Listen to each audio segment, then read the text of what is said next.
Well, folks, with the Whitfield Report in its 5th season and me starting my 14th year of podcasting in 2021, I figured now would be as good a time as any to start a Patreon page for the podcast.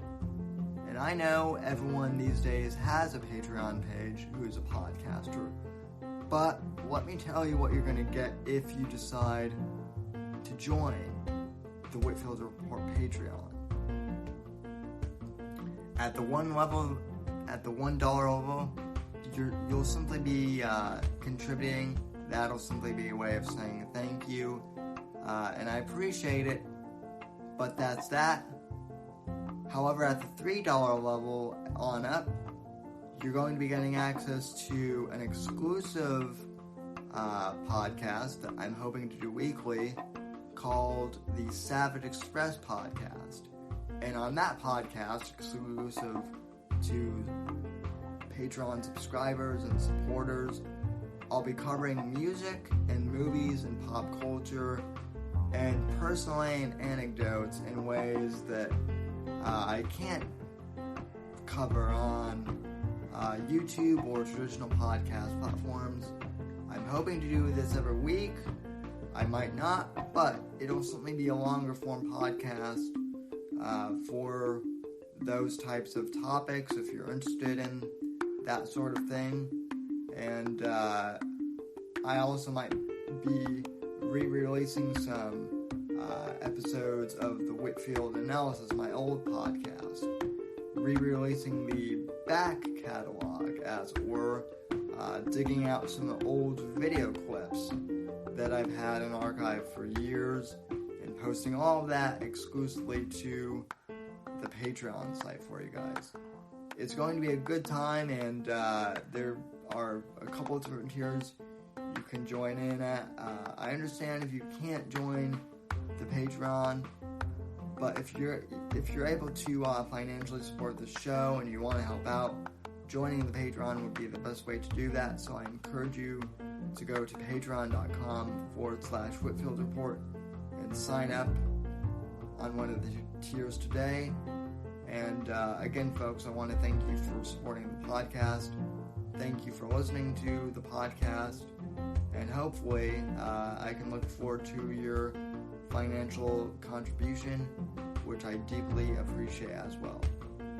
God bless, folks, and Godspeed amongst thee in that order.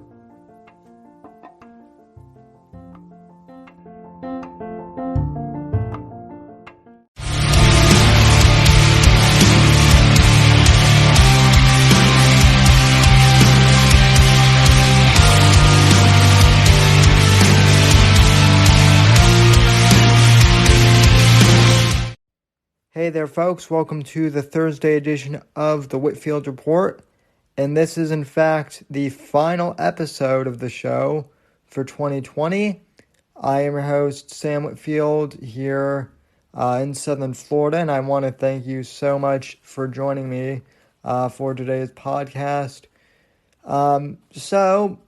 Earlier today, I was invited to join my friend Jeff Hamill on a live stream over on his Twitch channel, which I'm not really familiar with Twitch, to be honest. I know it's a gaming channel and that some people do podcasts on there. I've always done like YouTube and DLive, but Jeff, I guess, hosts a kind of like a podcast live stream on Twitch where he does some gaming stuff as well.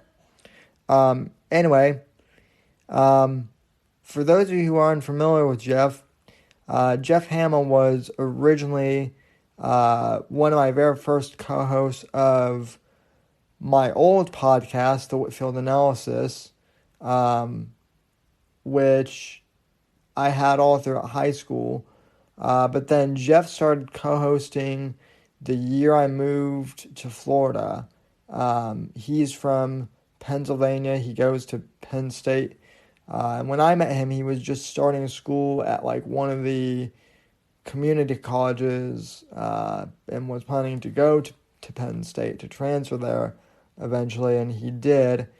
and he co-hosted the Whitfield report. I mean, the Whitfield analysis from the end of 2014 to the vast majority of 2015. I think he might even co-hosted in early 2016, but then he had to leave and pursue school more. And at that point, that was when I kind of decided to change the name from the Whitfield analysis to the Whitfield report after he left and kind of reformat the show into what it is today. So that's just some quick background. But Jeff and I have stayed in contact. We don't talk as much as we once did, or as much as I'm sure either of us would like to. But when I do talk to him, I really enjoy our conversations. Jeff is an interesting guy. He has some conservative opinions, and then he has some very liberal opinions, which, I know turn some members of this audience off sometimes. But, if you're a loyal listener of the program, I really encourage you to listen to our whole conversation. I was able to spend 2 hours and 45 minutes with him today, almost 3 hours chatting with him to end my, year in 2020. And I know it's been a shit show of a year, but I really do appreciate, talking to him. And so hopefully, you guys enjoy this podcast, listening to our conversation as much as I, enjoyed talking to him. It was a great way for me to end my 2020, and I really can't thank Jeff enough for having me on his stream. And so what you're going to hear is the audio from that stream, which I'm using for today's podcast. So anyway, folks, I hope you enjoy, and I'll be back at the end of the podcast to leave a few final remarks. Enjoy.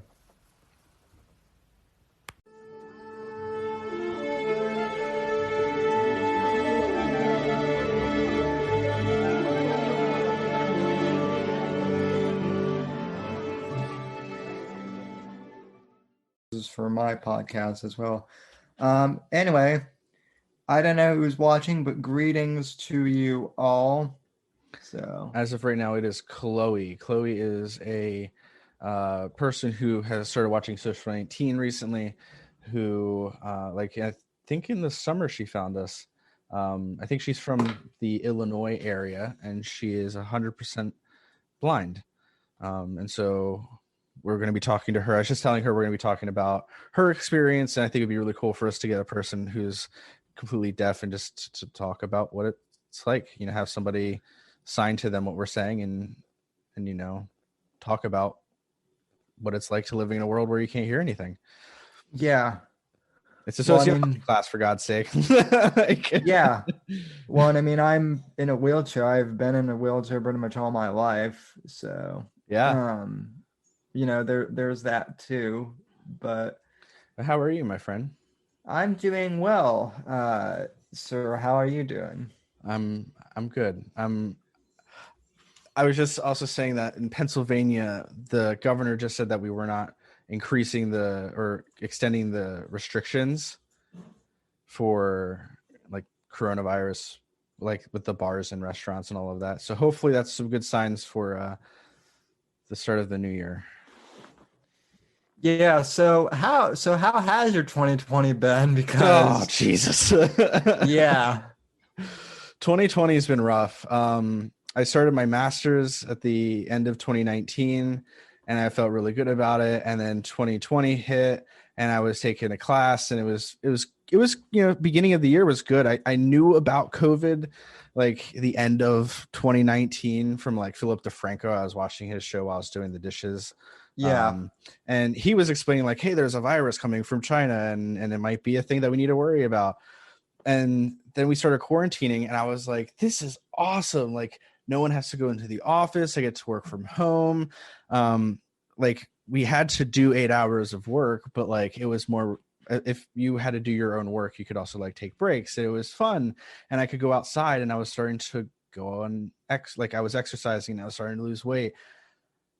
And then 6 months of the same shit kept happening of me staying home every goddamn day. Literally the only days that I go into the office are Tuesdays and Thursdays for the live stream. And I I started going in Monday through Friday, but I wasn't seeing anybody, and it felt like I could get more work if I was home done. So it's just, if it was the 2 weeks that we expected, 2020 would have been an amazing year. But God, it's been horrible.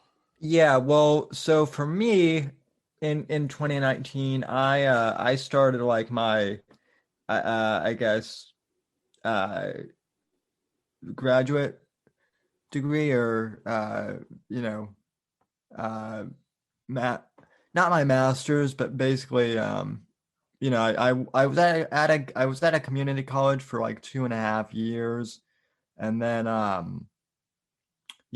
transferred over. So I actually started my degree in 2019, and then I started in 2020. I started an internship with the school, which I was thinking was going to lead to like a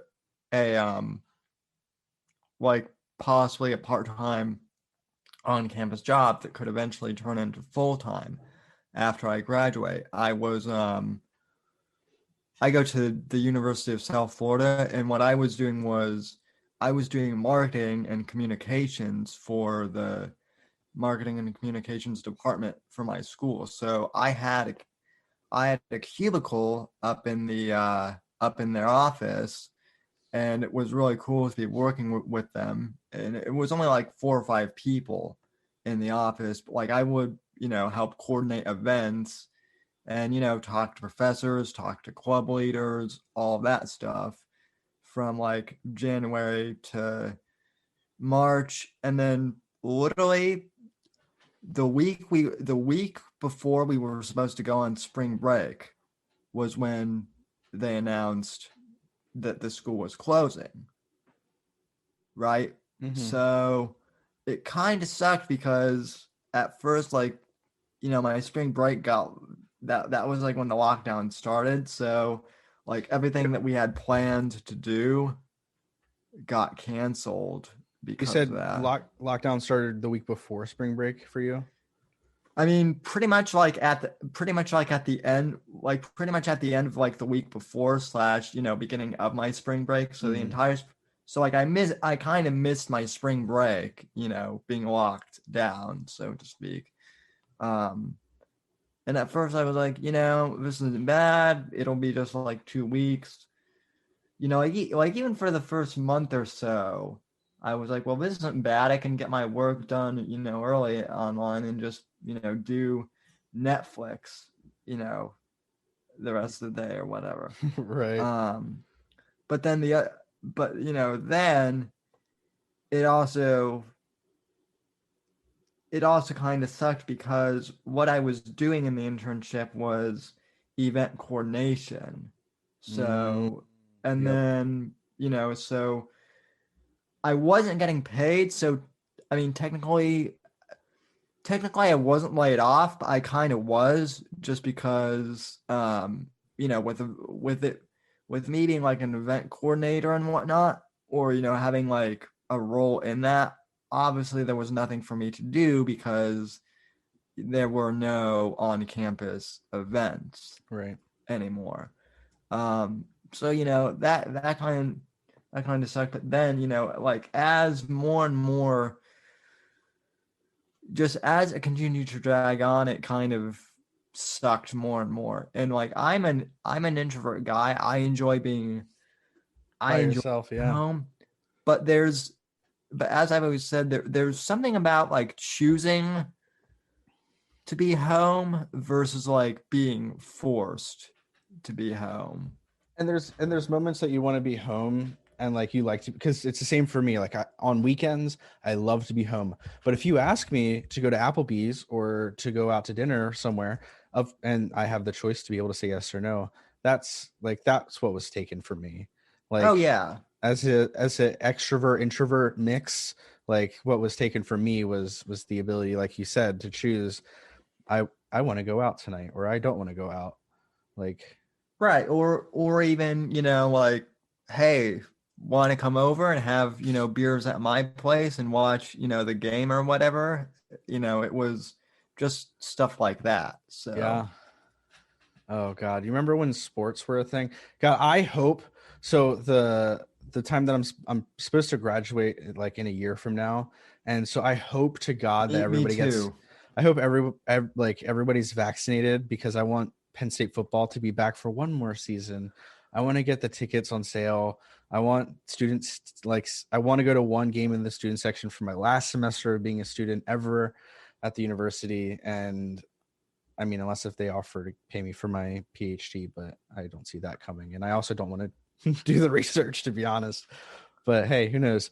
But I I want to be able to actually physically go to my graduation. yeah, That's like the other thing is I had friends who graduated this like this like past spring or whatever, and the commencement ceremony was like virtual. So basically that meant that like I guess the whole entire thing was just like a giant Zoom call.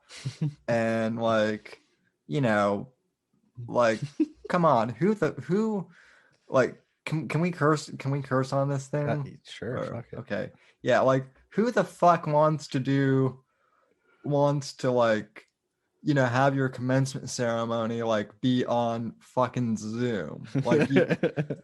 Like you've You know worked what your would have been ass. you know what would have been the worst thing is the fact that since it was like the early time of people starting to really adopt Zoom, it would have been so funny if they just had a regular Zoom meeting and invited everybody. And then of course they're like, please do not unmute your microphones whenever somebody's name is called out. And of course everybody in that family like unmutes their mics and like screams.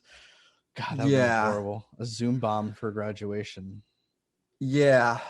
And like, I'm kind of at the point where like, you know, if they're going to do another virtual graduation, like a year from now, I kind of have a, like, here's the other thing too. Like we're talking on New Year's Eve, and like everyone is like, woo, 2021, it's going to be a new year. But like, this is the first year where like, I'm not entirely like, I'm a pretty positive guy, as I think from knowing me. But Oh yeah. like, even so, I'm like, I don't know. It's not that I'm pessimistic, but I'm not like optimistic either because, with where we're at, like, I don't think that, like, I don't think January 1st is going to hit and the slate is going to refresh or whatever. We're going to have to deal with this shit for a while longer. Oh yeah. So, We're definitely gonna have to like I'm hoping by I think most vaccines will be available to most people by like I'm hoping like late summer. And so I'm hoping by like mid to late fall, like we're for the most part we're done with the vaccines and everybody's kind of good and back to normal-ish life. But what is normal life going to be? that's the question. Now, also, in regards to the vaccine, like I'm not necessarily sure that that's going to be foolproof either because like I was reading last night, I got like a notification that I guess like, this like COVID is starting to fucking mutate and they're finding like new strains, which I think, I'm not that surprised because that's what viruses do. They Correct. mutate. But even so, it's like, oh fuck, right as we get the vaccine out, this thing starts to mutate. So Yeah, I think so there's a couple of different variations that have been popping up. The main one that I've heard of is the one in London. It's like supposed to be 70% more transmittable. However, it's not more dangerous and not more deadly. It just seems to be a little bit more transmittable. Probably it stays on materials longer. Maybe hand sanitizer isn't as effective against it. Who knows?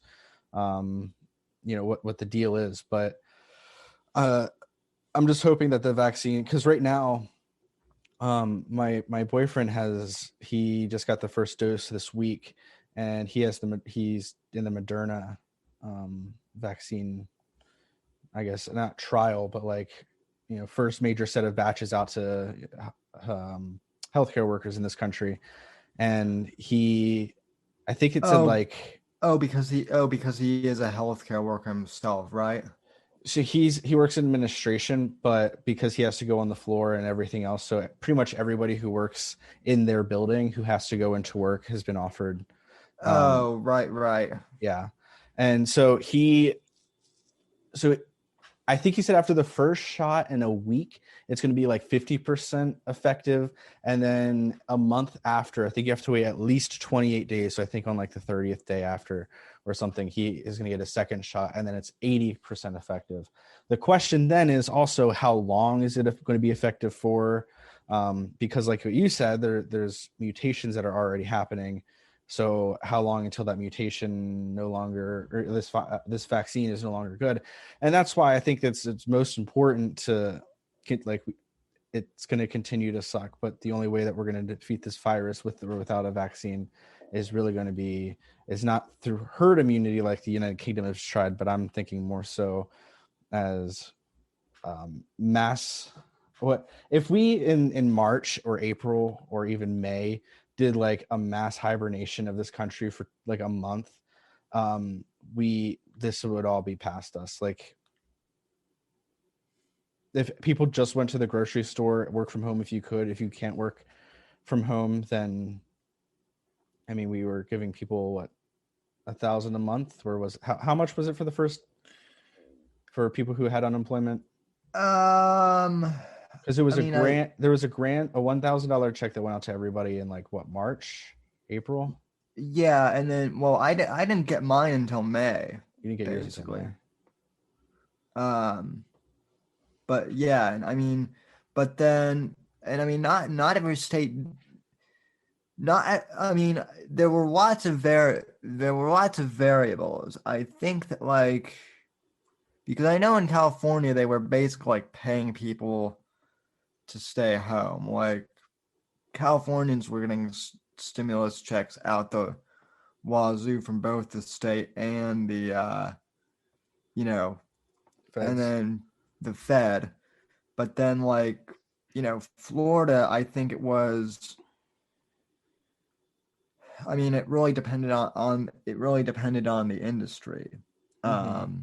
I think like, restaurant workers were getting like 2,000 here, which isn't bad, but still, like, oh yeah, it's just this thing has been all over the map, too.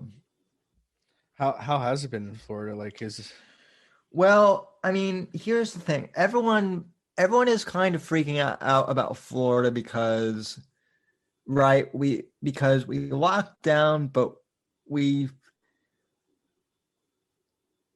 didn't lock down as much, and so people were like, "Oh my God, DeSantis is an idiot. He's, the fact that Florida is not really, the fact that they're opening businesses, that's a disaster." And it's like, no, people were reopening businesses, I think, like in March and April, but like everyone has been, for the most part, wearing a mask, and they've been doing it, for the most part. Things here in Florida are pretty good. Now, I will say that, like, I know down in Miami, I know that, like, down in Miami-Dade, like, and this is the thing that everyone's freaking out about, because I guess, like, Miami-Dade is really, like, that's where all the COVID cases, I guess, are spiking here in Florida.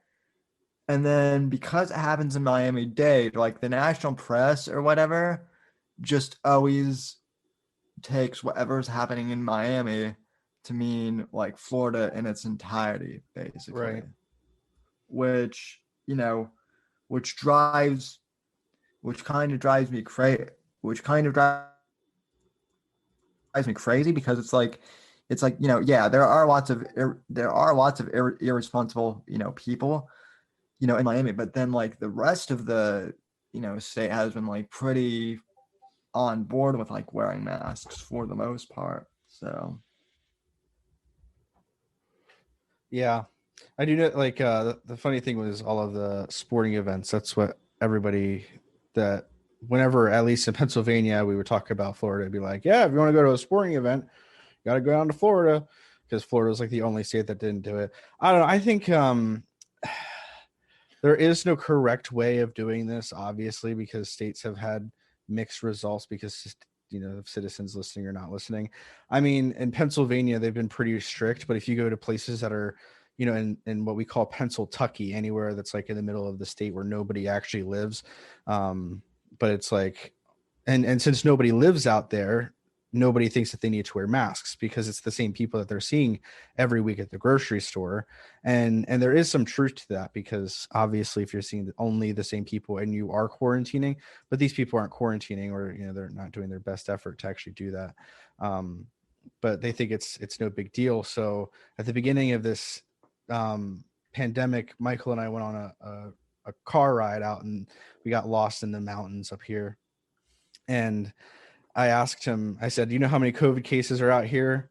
0. And it was because, it was wherever there were large populations of people, that was where COVID is. And luckily I live in a small town, and we actually had quarantine start right after, or like it was during spring break or something. So like no one was here after spring break, and so this town is very small, and so I was lucky that for the most part there was no real risk of me, and thus far hasn't been real risk. But people have just been complaining about Tom Wolf and how horrible he's responded to this, and overall I think he did fine. I think that the businesses needed to have been shut down were. I think that there obviously were areas in which maybe if Trump's administration didn't completely get rid of the Obama's attempt to work on preventing another Ebola outbreak style thing, maybe we could have had more clues of determining what businesses were closed, because my uncle is self-employed. He works with like custom cabinetry. He makes like for multiple $1 million houses. He makes like their mud rooms and their coat hangers and all that stuff. Uh-huh. And he wasn't allowed to work for like the longest time.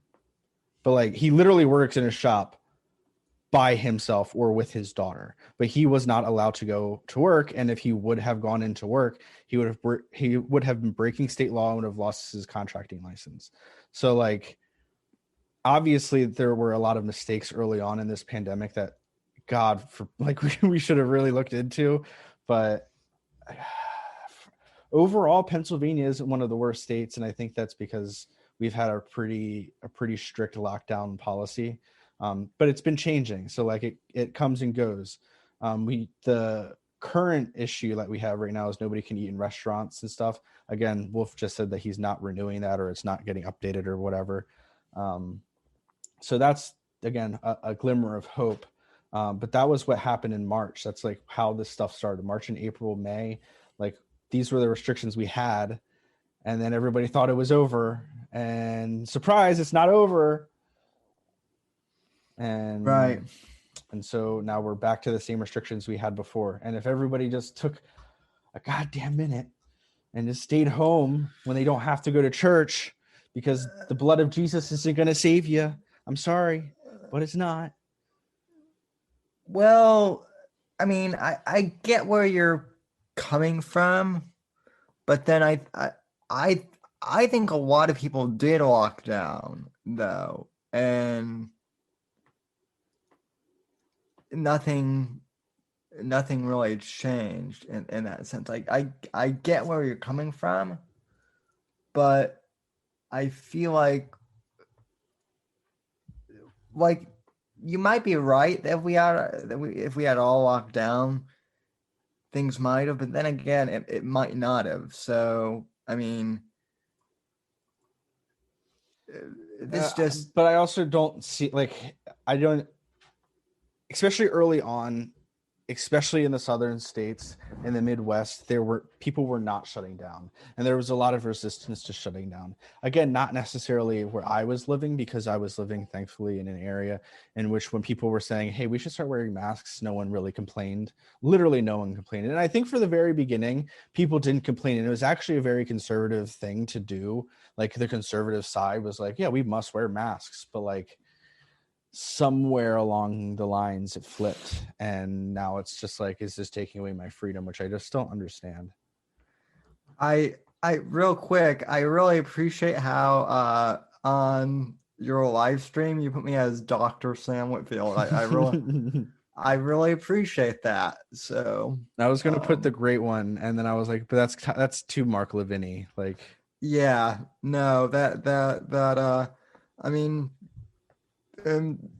that's the other thing is I hate how politicized on both ends of the spectrum this thing has become. It really is kind of annoying. What's been the most egregious political thing that the Democrats have done during COVID? Well, I mean, honestly, I think both sides have been pretty egregious. I think so. It's not really the Democrats as a party, but this kind of, you mentioned in one of our private chats that you wanted to talk to me about masks, and here's the thing. I don't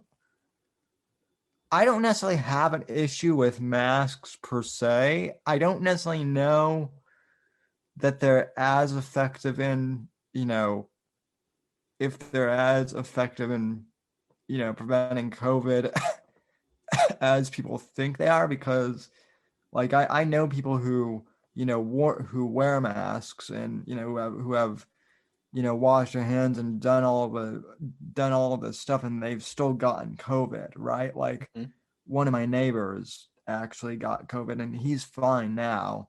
He got like a lesser strain, but he still got it from his elderly parents who were living with him up until recently. But the thing that bugs me is kind of the two extremes of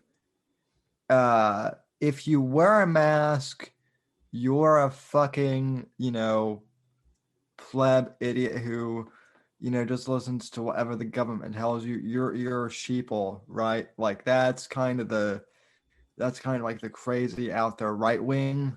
Alex Jonesy style.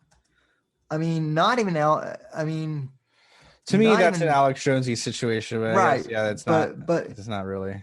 But he himself has actually kind of been like surprisingly, I guess, measured on this whole thing. But then on the flip side, like, and I've told this story on my podcast before, but like, okay, so I didn't order a mask right away. Like, I didn't order a mask in March because you couldn't. First off, you couldn't get masks on Amazon because they were sold out for like, they were sold out for like, about 2 months solid. At least here they were. So I remember like one day, I think it was in May or maybe early June, I can't remember, but there's a McDonald's near my house. And so I got in my, how wheelchair and went down there because I was hungry. I needed to grab a bite to eat, and I didn't have a mask. And, so I went in there and I basically told whoever was working there, I'm like, hey, I know I don't have a mask. I know you have the sign saying, but, mine hasn't arrived yet. And I really need to grab something to eat.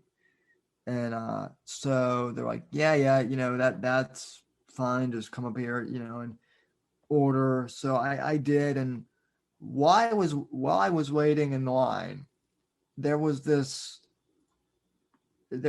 lady at McDonald's who who she was like in her 40s or maybe early 50s, and she was heavier set, and she didn't have her mask on, but she had her mask on, like in her purse or whatever.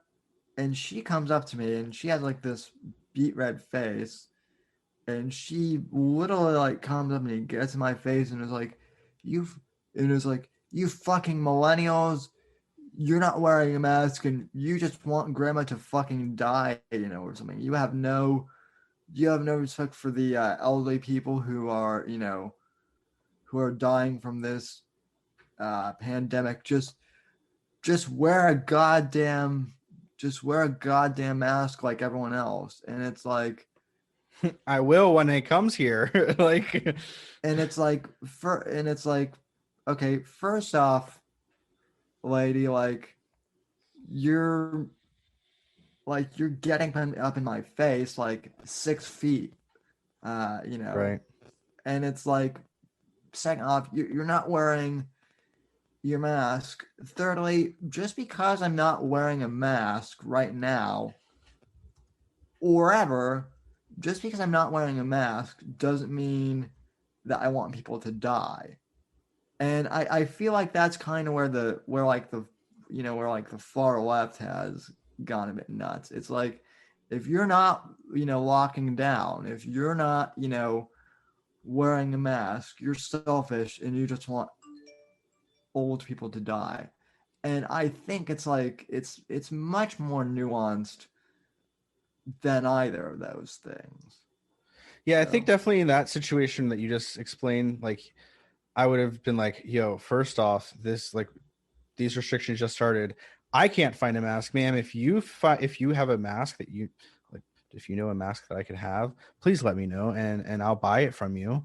You said that she didn't have the mask on; she had it in her purse, and be like, and also like, if you're gonna be talking to me, like, wear a mask. Like, if you're gonna tell me to wear a mask, then you should be like, what? Why are you? Yeah, Why are you and talking? then that was the other thing. And then I told the story on my show, and someone in the live chat said, "You should ride with the fact that, like, lady, we're both at McDonald's, and Too concerned neither of about her us health. yeah, right. But like, it's in it, but like, I've encountered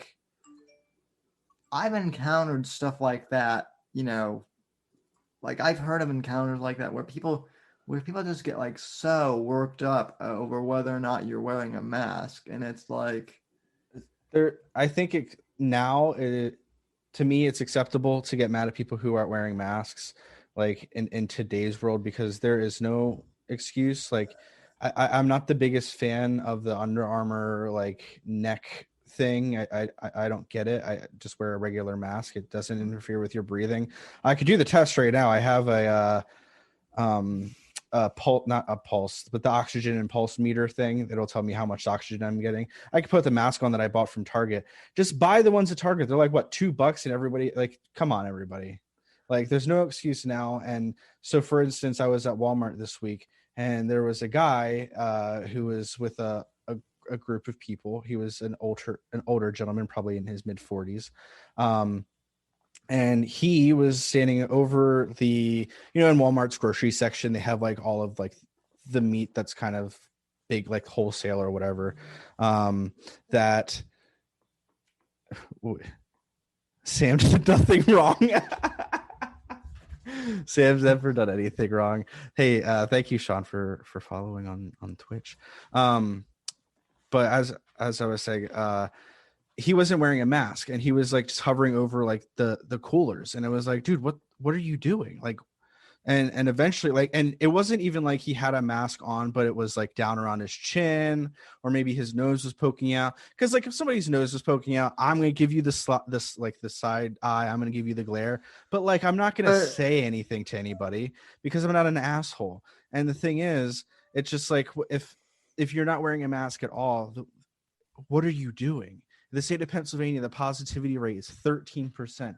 When we were talking about flattening the line, what was the percentage that we said that we were trying to flatten it to? It was damn well under 10%. I could tell you that. And we didn't flatline it because it's continuing to go up, and then it goes down for a second. And then literally we have 2 weeks of it being down because everybody's quarantining and wearing masks and washing their hands and doing what they need to. And then we're surprised when it goes back up. And it's just like, we're getting so close. It's like whenever you're debating somebody, it's like you're almost there. You're literally seeing what I'm saying, but you're ignoring the point.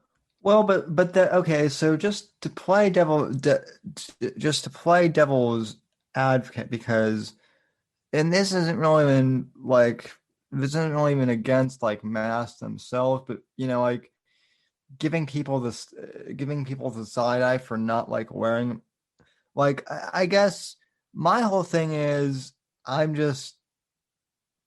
think a lot of people who are like, and I'm not saying you're doing this in particular, but I think there are a lot of mask Karens out there that like they think that because they're wearing a mask, it makes them like it makes them like a more virtuous or better person, just because they are wearing one. And I mean, that's not the case. And on the flip side, if you're anti-mask, I don't think, not wearing one is making you like any more of like a freedom warrior and whatnot. What I'm trying to say is I think the standards, I think the whole mask thing, wherever you are on it,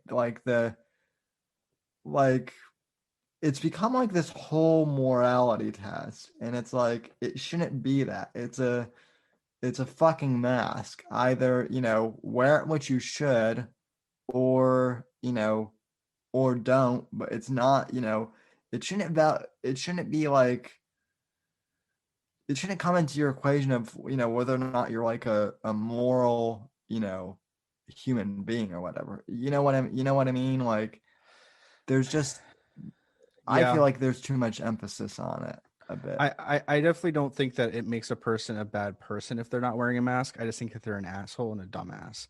And when I say a side eye, it's not like I'm going up to them, rolling my eyes in their face. It's 100% an internalized thing that I do. And I think that's what a lot of people do. But of course, then there's going to be the jerks who are actually going to say something because they need to be the social justice warrior in that moment, and they need to tell somebody off. And like, I understand, because it's frustrating. Like, I'm going, and to me, this entire conversation with people who are anti-maskers, it's just like, oh, you don't want it because it's your freedom. Okay, so your individual freedom of not wanting to wear a mask for 10 minutes while you're at Walmart. Oh, sorry, 15 minutes because you're there to grocery shop. Fuck it, an hour that you have to wear a mask for a whole hour. That's a little bit inconvenience to you, but you can't do it because it interferes with your very small-minded idea of what freedom is. And then because you do that for an hour, you're increasing the risk of other people getting this, and so you're interfering in my freedom to be able to go out and do things when I want to do things. Yeah, I mean I get that argument too, and that, I mean, that I have no problem with. But I mean, I just think, like I said, I think the people who are acting, virtuous for not wearing masks are just as dumb as the people who are acting over virtuous for wearing masks. Like, another example is, like, if I'm outside, like in my immediate neighborhood, all by myself, and there's not like a large crowd of my neighbors on, whatever, I'm not gonna wear a mask. And I'm not gonna wear a mask inside my car when I'm driving, in my case, riding, with my windows rolled up, because that's stupid too. But yeah, I don't understand the people who want to, like, whenever people wear their masks in their car, I'm assuming they're either an Uber driver or they just haven't been able to take their mask off. And also, I don't think there's ever going to be an issue. And people whomever, because I'm sure that you've heard people's arguments that are like, no, you must always be wearing a mask. No, you don't. Like what you just said, going outside, walking around, going on a stroll, whatever. Like at the beginning of this whole pandemic, I was going outside, and as long as you were conscious of the person beside you, and you were like, oh, there's another human who's within 6 feet of me, maybe I need to either stop and get out of the way, or maybe do something else so that maybe we can both walk on this path, but take turns so that we're not, hopefully not spreading this virus any further. And for the most part, that seemed to work. And so again, I've never experienced an issue where somebody's given me shit for a mask, but I've also just always worn a mask. Here's the one I can't figure out, because I saw one of these the other day too.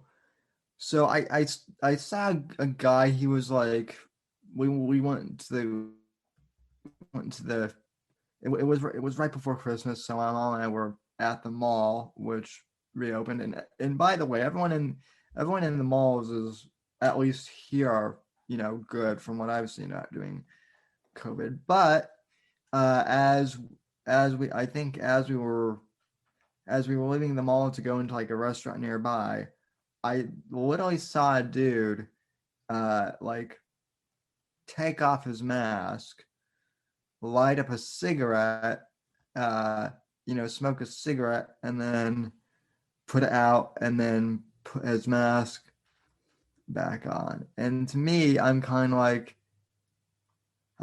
okay, cool, but I'm like, you're smoking cigarettes though, so how, like, that's certainly not protecting you from COVID. So it's true. Yeah, I just have a really big issue with the maskers and the Tim Pool fans who to this day are still the ones who for some reason don't think that masks, or that don't think that the pandemic is worth like taking any bit seriously. Like, where have you been living in the past couple of months? Like, yeah, you're extremely lucky that you haven't gotten COVID, but like my parents went down to Florida to visit my mom's parents. They were moving into a bigger fifth wheel camper. That's literally nicer than my house. right. And I wasn't very happy with the fact that they went, but my parents did like quarantine for 2 weeks, and they were quarantining after they were getting back, and they were just doing everything that they could, and it made sense for them to go. And they were still like, the social justice warriors of us were just like, you shouldn't be going anywhere. And it's like, well, nowhere? I can't live my life at all? Yeah, it's weird. I mean, Sean brings up a good point too. He says we still have a debate over masks because there's no set of rules on it. What do you mean by no set of rules on wearing masks? Or no there.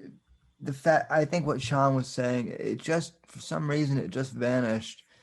Oh, hold on, I can look at it. We still have a debate over masks because there's no agreement on a set of facts. Yeah, I think that especially what he's saying. I think that's especially true at the beginning of what happened with coronavirus, because everyone's like, well, Fauci wasn't a good salesperson for this, because at the very beginning Fauci was saying not to wear masks, and I think at the very beginning he was saying not to wear masks, and he was also saying, hey, also don't be like getting N95 masks because those are the masks that our healthcare workers need, and so please just don't buy those. But there was no from the Trump administration and from anybody from the WHO, there was no consideration of having a full plan, because everyone was trying to protect themselves, saying that this is a pandemic and it's going to be bad, but it wasn't our fault. And of course it's nobody's fault ever. And I don't care whose fault it was, if it was Mexico or if it was China or if it was the United States or if it was the people who were telling Trump not to start quarantining or to start restrictions against China. Also, he should have started in Europe. He should have done all these things. But him and Fauci from the very beginning, and I don't think it's that the facts aren't correct. I think that there's no set of understood facts about COVID, because when Fauci says don't wear a mask, what he was actually saying was, hey, don't wear these particular types of masks.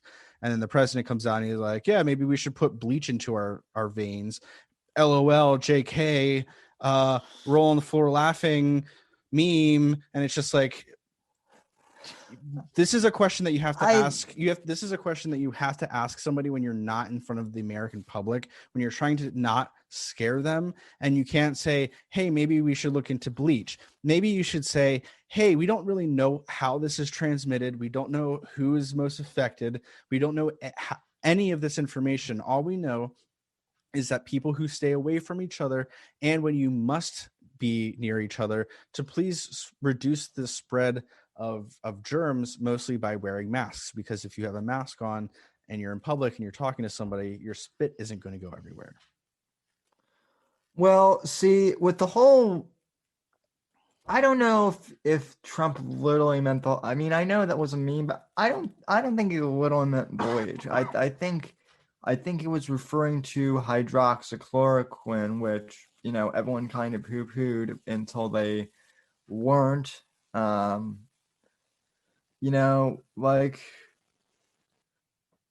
I don't know, man, and like I agree with you that like the whole thing with Fauci, and this isn't me coming from like a conservative standpoint, but it's weird to me how this Fauci guy has become like, I have no problem with him being like, whatever his position is, like head of the CDC, whatever. Like I have no problem with that, but like he's kind of become a celebrity because of this, and like he's pitching like first balls at like MLB baseball games, and like he's kind of become a celebrity. He's kind of become a celebrity because of this, and that's kind of where I do take a bit of an issue, because I think, I'm not saying he's doing this maliciously, but I feel like a lot of people in these types of situations, they come to prominence and then they like the popularity, they like the attention, Yeah, and I think So- that would be an issue if that was interfering with his policy and the decisions that he was making. But as long as he's not, I don't care who's a celebrity, because this entire baseball season, a huge baseball fan, didn't watch a single game because it was 2020 and I didn't care about sports. In fact, I think I've watched literally 2 Penn State games this entire season, not just because we did horrible, but just because it's 2020. I just didn't care this year. But with Fauci being some celebrity, cool, don't care. Like people can idolize him for like, and that's fine. It'll go. But as long as it's not interfering with his policy making, then that's fine. ET can have him as a interview every night of the week. I don't watch that shit. I don't care. Yeah, it's just you're good. I don't think Twitch isn't bad like YouTube is when it comes to. Actually, they have been over the past couple of months. They are trying to get rid of it, trying to get rid of a lot of the copyright issues by instituting a new copyright light thing where you can record, or if as long as it's not in the recording, you're fine. So like it's this program that when it's saved onto the VOD on Twitch, the audio doesn't have the music included. I don't know how it's going to work. But Twitch it's fallen to copyright law. So what did you think of the clusterfuck of an election that we had? Oh God. I if you remember, I told you exactly what was going to happen. There was going to be the red mirage and then the blue wave of people coming in, and it wasn't because only because Trump supporters didn't vote by mail. It was because the president of the United States actively told his staunch supporters do not vote by mail, or vote by mail and then go vote in person, which then he said to not do because that's obviously a felony. But yeah, clusterfuck of an election. Absolute clusterfuck of an election. And I loved every moment of it. You know me, I had nothing on. I had coming out of my my Echo, I had Sirius XM's Patriot, so I was listening to all of the conservative talk radio. I had CNN on my TV. I was getting the liberal visuals, but the conservative audio, and I was just following this thing for every moment that I could. And I when Arizona was called by Fox News, I was shocked. I was like, "What the hell are you?"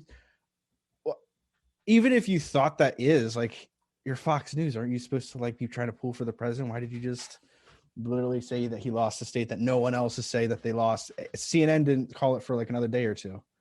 In terms of fraud, I think that it had as much fraud as every election has.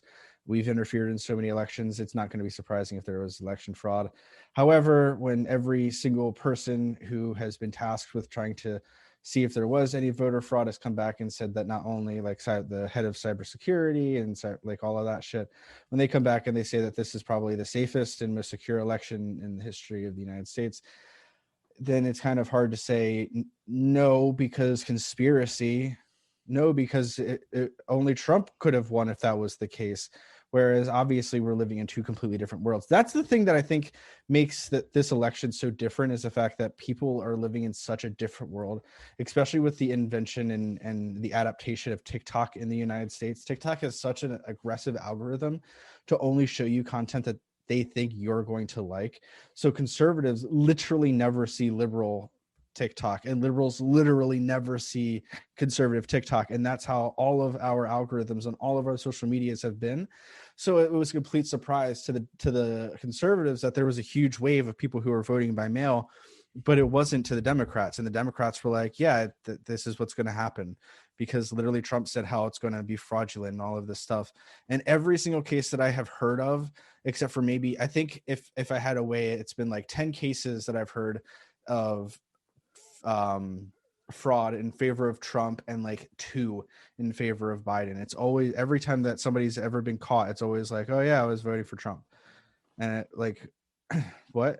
Like, you're the party that says there was so much fraud and corruption, when literally every time that we look at it and every time that we ask the experts, most of which, by the way, were Trump appointed, they come back and they say that there was very little or there was no fraud. Yeah. Let's see. I'm trying to see. Let's see.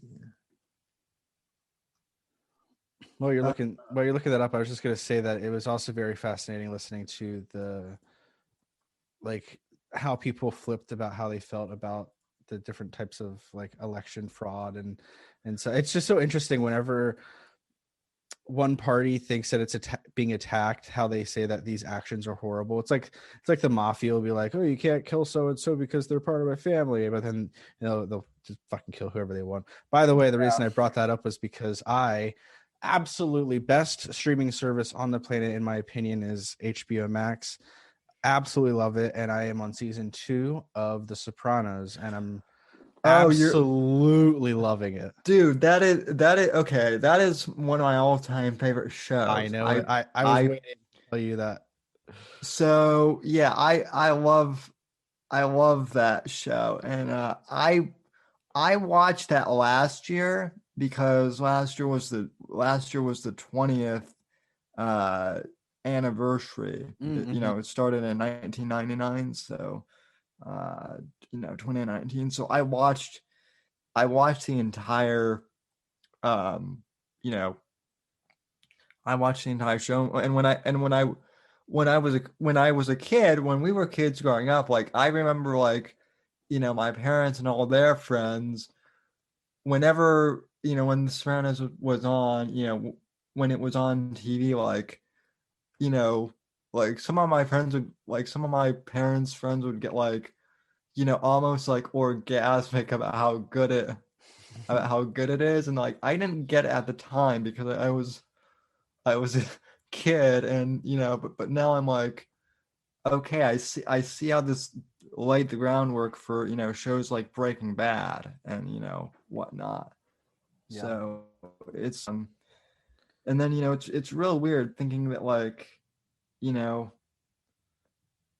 like like James Gandolfini, like he died my senior year of high school, and like I remember when that happened. That was a little weird. That's But then 20, right? also, yeah, that was like in 2013, I think.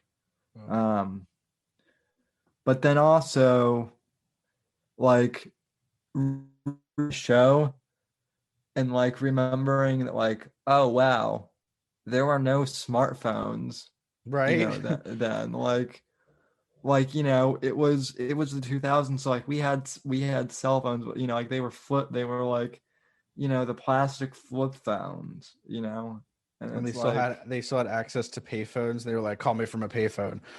yeah, and like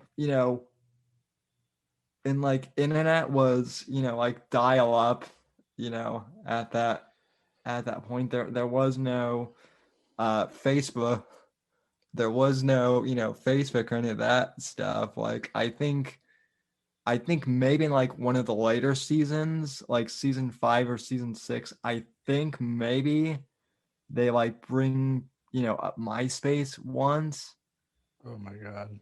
but like you know tangentially. One of the things. Do you ever go on Reddit at all? I go on PKA subreddit, but that's usually it. Okay, one of the things, if you want like a really good laugh, check out Art the Sopranos, because basically it's, I mean, people talk about the show, but then also like it's this, but whoever does it, they're brilliant at it, because like they'll do like how they'll be like how the characters in The Sopranos would react to COVID, no, 19. They do they actually do they actually like take like a scenario like COVID, and then they'll like write out a scene, as if it's in the show. And the way they do it, like you could almost picture it's like I swear, like a couple of the actual writers from the show are in that subreddit, because it's funny. Nice. Um, Somebody asked in my chat, Chloe, she asked about people having exceptions for people who have breathing issues. And again, that's a thing that I've heard people say, but that's not something I've ever actually heard of an actual experience of. And most of the time, what wearing a mask does not reduce the amount that you inhale oxygen. It just doesn't interfere with that. What it does, though, is it puts a mental psyche into your brain that you're dying because you have a cloth over your face. And obviously, if you have something over your face, your brain is going to think that it's trying to suffocate you.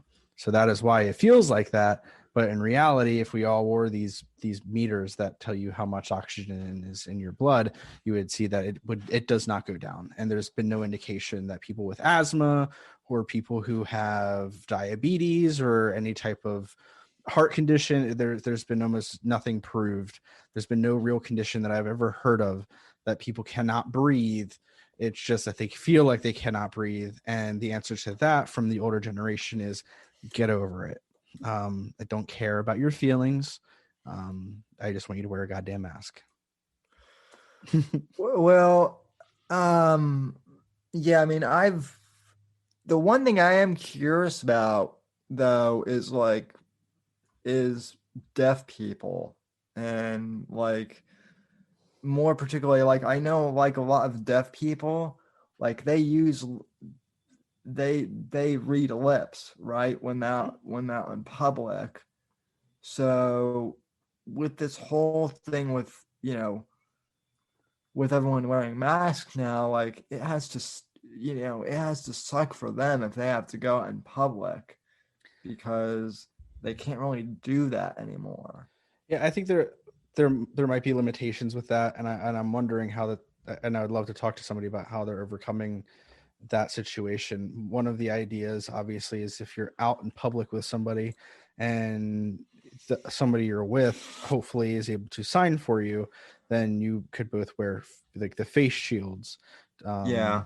And people wouldn't have an issue. And if somebody would literally come up to me, like if I would go up to somebody who had a face mask or face shield on and not a face mask, and I was like, excuse me, according to the sign outside, you must wear a mask that is only approved by the CDC, and this is not one of those.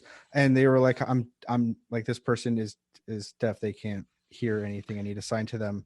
I would feel like an asshole, and I would be the Karen in that situation, and I should be the one that has to leave Target at that point. Yeah, it's just what a weird time we're living in. So No kidding. I was gonna have a drink at the beginning of the show, but I decided against it because I don't know. It was early. Although I did have a conversation with a friend of mine who was having a drink at 11:45 in the morning. I was like, "Oh, you're waking up early today."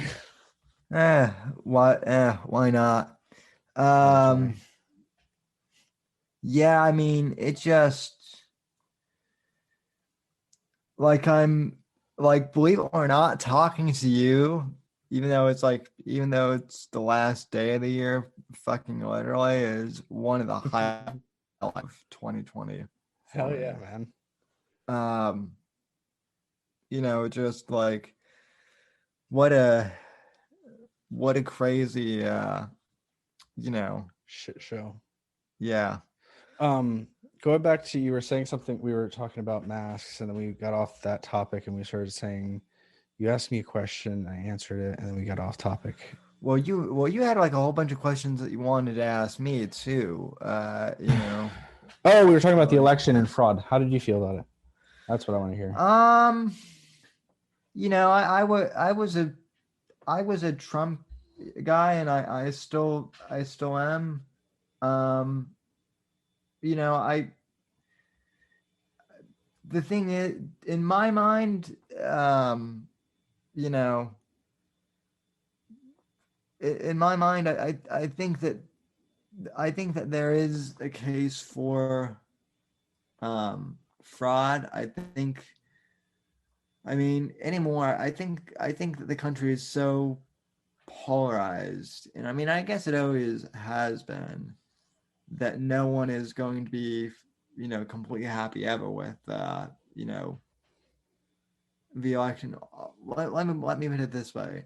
Um, I'm not really saying that Trump lost until the inauguration day. Let me put it that way. I think that both sides probably did some really shady shit. The thing that boggles my mind is that we in both the case for 2016 and now for 2020, it's like, I couldn't believe that Trump really became president in 2016. Also, like, no one I know, even on the Democrat side, liked Biden at all.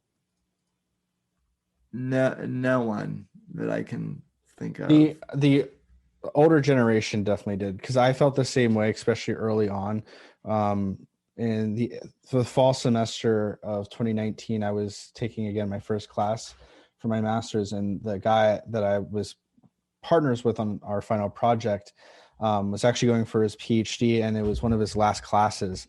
And he was talking about his father, and he's in his 40s, and so his father was in his 60s, 70s, and he was like, my dad's been a staunch Republican for his entire life, but he said that if Joe Biden is the candidate, he's voting for Biden. And it's definitely the older Democrats who are the ones who are like the ones who really support Biden. I didn't hate Biden. I also don't love him. I think that he's fine. Mm-hmm. I mean, I was a Yang Gang person for a long time, just because I think that the current means of anything that we've learned from this pandemic in terms of what our economy needs and what is considered essential and what we need to redefine as essential. I think it's proven to us that as technology continues, people don't necessarily need to have jobs, and we don't need to have jobs because jobs isn't the thing that defines us as humans or as successful or not. And so universal basic income is not, it isn't just an idea. It's something that's going to happen. I just think I just wanted Yang because I wanted the conversation to get started. Hopefully it did. I was for Trump, but I'll tell you who I really liked on the Democrat side was Tulsi Gabbard. I guess kind of the libertarian streak in me liked her, but I mean, they did everything possible just to make sure she wasn't going to be the candidate on the Dem side. So yeah, Tulsi Gabbard. God, I can't believe I just called her Kelsey. Gabbard is very much the libertarian-ish vote, but as a person who identified as libertarian and who for the most part still does idealize the idea of individualism, I liked her ideas. I like that she doesn't love war like everybody else in our government does, but right. but they were just well, see, and that is one thing where I will give Trump credit though, is he really didn't start any major wars during administration, and that's no, but the amount of drone strikes increased, the amount of militarized positions in the United or outside the United States has either increased or stayed the same since the administration started. So like he hasn't done anything that was like super pro military either, which obviously me as a person whose first thing is we need to take away funding from the military because literally there's no reason that we have that much money going to airplanes that we just spy on people for no reason and bomb people after we take pictures of their house for 45 minutes and say, yeah, this is an ISIS bomb facility, and then they bomb my friend's house. So I'm definitely not one to love the military in that situation. However, the military is extremely important, but that's the first thing that can go. And that is actually one thing where like a lot of Trump Republicans will agree with you on, is that like the foreign interventionism and all that stuff is like that like a lot of that is crazy. So. Yeah, but we also can't get out of a lot of that because we've put ourselves in the positions over so long that these places are literally now dependent on us. And it's very funny whenever listening to conservatives talk about how they want to be out of the Middle East, but yet we need to defend our brothers and sisters in Israel. And it's just like, really? Like, what is Israel really doing for us? Like, what has Israel really ever done for us besides give us a foothold in the Middle East? And which we would have gone through that more democratically, like Trump's administration. The one thing that I will give the Trump administration full credit for that a lot of Democrats won't is there have been more peace treaties signed with Middle Eastern countries than in any other administration that I'm aware of. So I will give him credit for that because that's pretty damn impressive. Well, see, the whole thing with Israel, I always cringe when someone brings up Israel, because like you have a measured and nuanced take on it, which is kind of the same one I do. But then there are the far right, all right. But then there are like the alt-right faggots out there who are like, so Israel and the fucking Jews, and I will say that Twitch is not like the F word. I would say fruit basket instead. Okay, well, yeah, sorry about that. Okay. But they kind of spur out on the whole, like everything is a Jewish conspiracy. Oh yeah, and it's like, yeah, the JQ is alive and well in the alt-right, and then their thing is like, and I also really hate the side where people have been like, oh, you're either for, like, if you're how do I say this, if you're not for the total isolation of Israel as their own independent country, then you're anti-Semitic. And it's just like I also can't agree with that, because then you would also have to make the same argument that if you are 100% against people living in the Gaza Strip, being able to have their own independent lands and not be berated by their neighbors, then if you don't believe that, then you're an Islamophobe, and I also don't agree with that. But you'll never see me agree with something that a neo-Nazi or the alt-right believe in. Yeah, I mean, these last 2 years have kind of been crazy for me too, because I don't know if you know who Owen Benjamin is. I recognize the name from your show, but I don't know too much about him. I just know that you've made clips about him. I mean, I know that a bunch of my audience is listening, so I won't bore you to death too much, but he was a comedian who used to appear on Joe Rogan's podcast, and he used to be on Crowder's show a lot, which was when he you know, like he was a liberal who went conservative, and was like doing Crowder's show, and Who, like, Dave Rubin? no, him too. He's just the punching bag right now for some reason. I know. Well, I mean, there's a whole bunch of them that, and I mean that's the other thing. It's like I'm still conservative, but over the past few years, I have become like more critical of kind of these conservative types, which is funny because I don't really feel like I've changed. I feel like they've all changed and have made like being conservative into much more of a grift than before. But in specific regards to Owen is someone who who was on the left, then went to the right, then went super hard alt right, and then framed like. So I was in his like, I don't know, I was in one of his discords for a while, and during that, like, there are actually 2 whole documentaries on kind of his downfall. I'll have to send you. I think I'm actually, yeah. And I'm featured in one of them. But basically, he's someone who was on the left, then went to the right, then went to like the far alt right, and then like he went so far extreme that like even the alt right, like even the Richard Spencer types were like, yeah, this guy is crazy, which is saying a lot. And now he's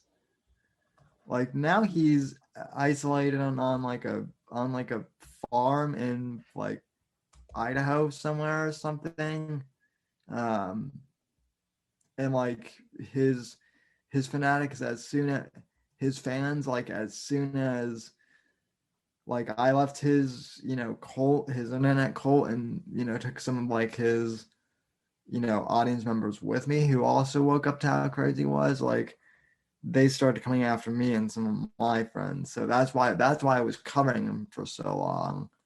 But I mean, now he's just kind of in his own little corner of the internet. But yeah, it's weird. The whole e-drama thing I did not expect to get swept up in that, but I kind of did. So alas, here you are. I don't know. I just, in regards to politics and everything, like, I'm at the point where I wouldn't really say I'm burnt out, but I'm not as obsessed as I once was. I still do the show, and I still, I still pay attention, but I don't eat, sleep, and drink, politics like I used to. I try not to let it affect, like my mood day to day or whatever. Because I think at this point, especially with what's going on now, you can't. Otherwise, you'll go crazy. Right. So. Yeah. I get And that. There's some messages I gotta read. Hold on. Phil said that the military budget is actually really complex. We need to at least half of the budget to legislative function. A lot of it is ridiculous stuff, but still, that is true. There is a lot of the budget that obviously we can't get rid of. A lot of the administrative, a lot of things like that. My main concern is whenever we're spending hundreds, it seems like hundreds of millions or billions. It seems of extra money that isn't necessary. So, like I always think of, and I know I'm gonna get hated on, but the AOC clip of her talking to that one military I forget what they made some type of gadget, and it was like, so how much does it cost, and it was like $32, and then why is it costing the taxpayers thousands of dollars for each device? And it was like, well, the United States government could go to any company, but they chose us because of this and this. And then it's like, well, yes, but you also have to acknowledge the fact that there are oligarchies, and there's specific military companies that are in bed with each other so that they can maximize their profits without really adding any new value or anything. And that's one of the things, like, capitalism is so great until it's not, because once it's corrupt, then really the only people that it's harming are the people who are hopefully the ones that are the workers. I mean, hopefully it would be the people who are not the workers, but that's just not true. So I just say half the budget at least. Like, there's so much shit that we don't need. We don't need the new planes. We don't need all this added security. We don't, like, there's keep the people in administration. We don't need all of these people at the age of 18 being forced or practically forced to feel obligated to be patriotic to join the military, because the military will pay for your schooling and it'll pay for your this, and it'll give you a full-time job. And hey, it's a jobs program that we're going to continue to feed on the younger generations for the foreseeable future. Charlie Kirk has entered the chat. Yes, Fluffy Phil has. Israel's bullshit show agreed. The foreign aid they talk about now doesn't go to that said country. That's also true. And like, we give such a low amount of money in terms of the rest of the world to, like, in terms of population of how much, or percentage in terms of how much money we have, and we don't give a ton of that money away as actual, like, foreign aid, because a lot of those foreign aid, especially like in Haiti, after the earthquake hit, like, all of the money just went to American companies that went down to Haiti to try and fix their country. And I was like, that's not what the people need.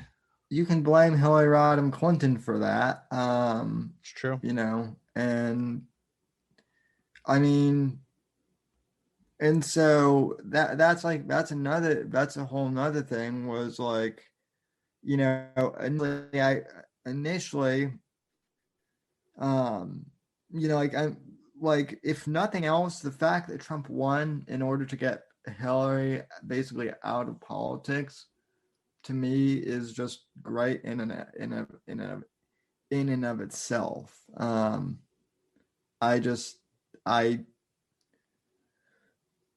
mean, I disagree with Biden. I think, you know, I disagree with Biden politically, but I don't see Biden as like a bad person like I do with Hillary Clinton. There's something about Hillary in particular that just really rubs me the wrong way.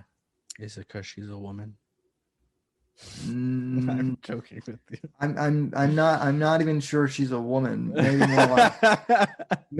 more like maybe more like a demonic hell spawner, something like that. She doesn't. It's not even carbon based. So I mean I could get like real Alex Jones on here and be like, she's a lizard. She's like a demon Gilgamesh, you know, type thing, or whatever. So yeah. So the things that the things in chat that Phil you've been saying, I can't disagree with. I 100% agree. It's a glorified money laundering for the military. Yeah, of course it is. It's the same reason. Yeah, that, and then whenever people talk about defunding the police, it's just like, and I would love to talk to you about defunding the police and whatnot. But Oh yeah. Let's get to because all I think that. that the main thing, number one, is just the redistribution of funds within the department. So maybe we aren't spending money on militarizing our police force, which was a Republican talking point for a many number of years. We shouldn't have police officers who have tanks and all of these things that they can just like come and do whatever. Like that was a huge conservative talking point for a very long time until it wasn't. Well, and yeah, I mean, and I mean, I'm in agreement with you on that. But I mean, I guess I can also see the argument for that was, I mean, again, it's we're coming up on 20 years of 9/11, and the amount of shit that was like the militarization of the police, like for example, the amount of shit that was justified and has been justified because of 9/11 is pretty astonishing, actually. Yeah. And so kind of going back to COVID, that's kind of why. And that's also like, I guess that is one of the arguments. That is one of the kind of legit fears I guess the anti-maskers have, is if they can make us wear masks, they can make us take a bath. Like, where does it end? It's kind of the same slippery slope with 9/11. So yeah, I mean the militarization of our police has really started since the drug war, or since the war on drugs, starting in like what, the 60s or 50s. Like that's really when our 70s. And it especially exploded under Reagan because of course of Just Say No, and the policies that were put in place by the Reagan administration. That's really when police forces became more militarized in major cities, and it was also it wasn't necessarily because there were more crimes being committed there, but it was just because there's more people there, which I guess you could say that there's always going to be more crime with more people, just because more people equals the potential for more crime to be committed. Did you ever watch Narcos when on Netflix? I watched the Pablo Escobar one. I did not watch the is the next one Mexico? I did not watch that one. Well, so it's weird because there was the Pablo Escobar saga, which was great, by the way, and then fantastic. And then they did season 3, which was the Calais brothers, which was like, that was the rival Colombian gangs. Like that was basically Pablo's rival, basically. And so they did that for season 3, and then afterwards, seasons 4 and 5, they like reset the timeline and went back to like 1978 or whenever Pablo's story first started, and told how the drug war started in Mexico. And I bring that up because I bring up Narcos because, like, prior to watching Narcos, I was a lot more of a neocon when it came to the drug war. Like at that point, I was starting to kind of become skeptical of the drug war. But after watching the first 2 seasons of Narcos, I really was like, that was when I became a full skeptic of the drug war's effectiveness. Oh, I was about to say, I was like, are you going to tell me that you think that the war on drugs is a good idea? Because I might just get off this call. Like, that's an unacceptable position to stand for. No, not at all. But okay. What I'm saying is that was kind of, I mean, as lame as it sounds, that a TV show changed my opinion on it. It kind of, I guess, did in a way. I mean, like I said, I was kind of starting to become skeptical, of the drug wars beforehand. But they don't teach the history about that in U.S. history at all. No, of course not. I mean, it's that actually brought up a thing I wanted to say. I was listening to oh God, I think it was Glenn Beck the other week, but it wasn't him. It was some guy who was like filling in for him. filling in for him.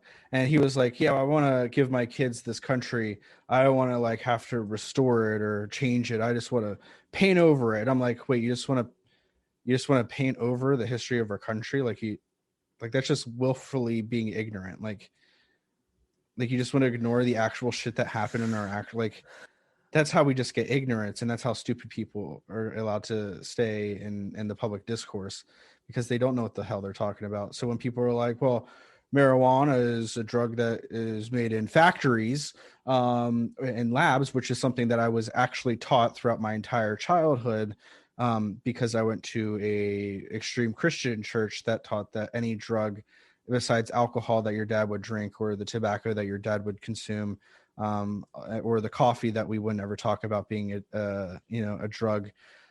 Those things are fine, but we're not going to but these other drugs are completely damaging. And then it was just like, oh, so when you go to college and you ask questions and you start to experience things, you realize that these were all lies. What else was a lie? So like anytime that it comes to the drug conversation, you're never going to get me to understand, unless if it's literally like, I think we should have heroin legal. Like, yeah, no, but like also, even if it was legal, I still wouldn't do it. So I also understand when people are like, we need to be like Oregon and get rid of, and that was the question I was going to ask you is now after watching that, how do you feel about states like Oregon and countries like Portugal that have either decriminalized or have reduced the crimes or the punishment for doing drugs that have been previously been seen as illegal? I think decriminalization is a good idea. I don't necessarily think full-on legalization is a good idea, just because I think there are still way too many what ifs out there on that, and like Colorado is a perfect example of that. Like even though I don't live there anymore, from what my friends have told me, like one of the big arguments for like legalizing marijuana is that like somehow less people were going to smoke or like do hard drugs because of the legalization. And what they've found in Colorado is that that's not really the case at all. You know, and I mean, I don't, let me put it this way. I don't necessarily subscribe to the notion that marijuana is a gateway drug for everyone, but I think it can be for some people. And you know, for the people that it is a gateway drug for, it doesn't, you know, stop them from doing harder drugs. So Yeah, definitely not. but Outside, I'm specifically like, I don't think that marijuana is really like worth our talking, because it's within the next few years, it's going to become legal. If Georgia flips to blue, it's going to happen within the next year. That it's going to be decriminalized. And my main question for you is, when you said that you were for the decriminalization but not legalization, what do you mean by that? Like, what's the main difference to you?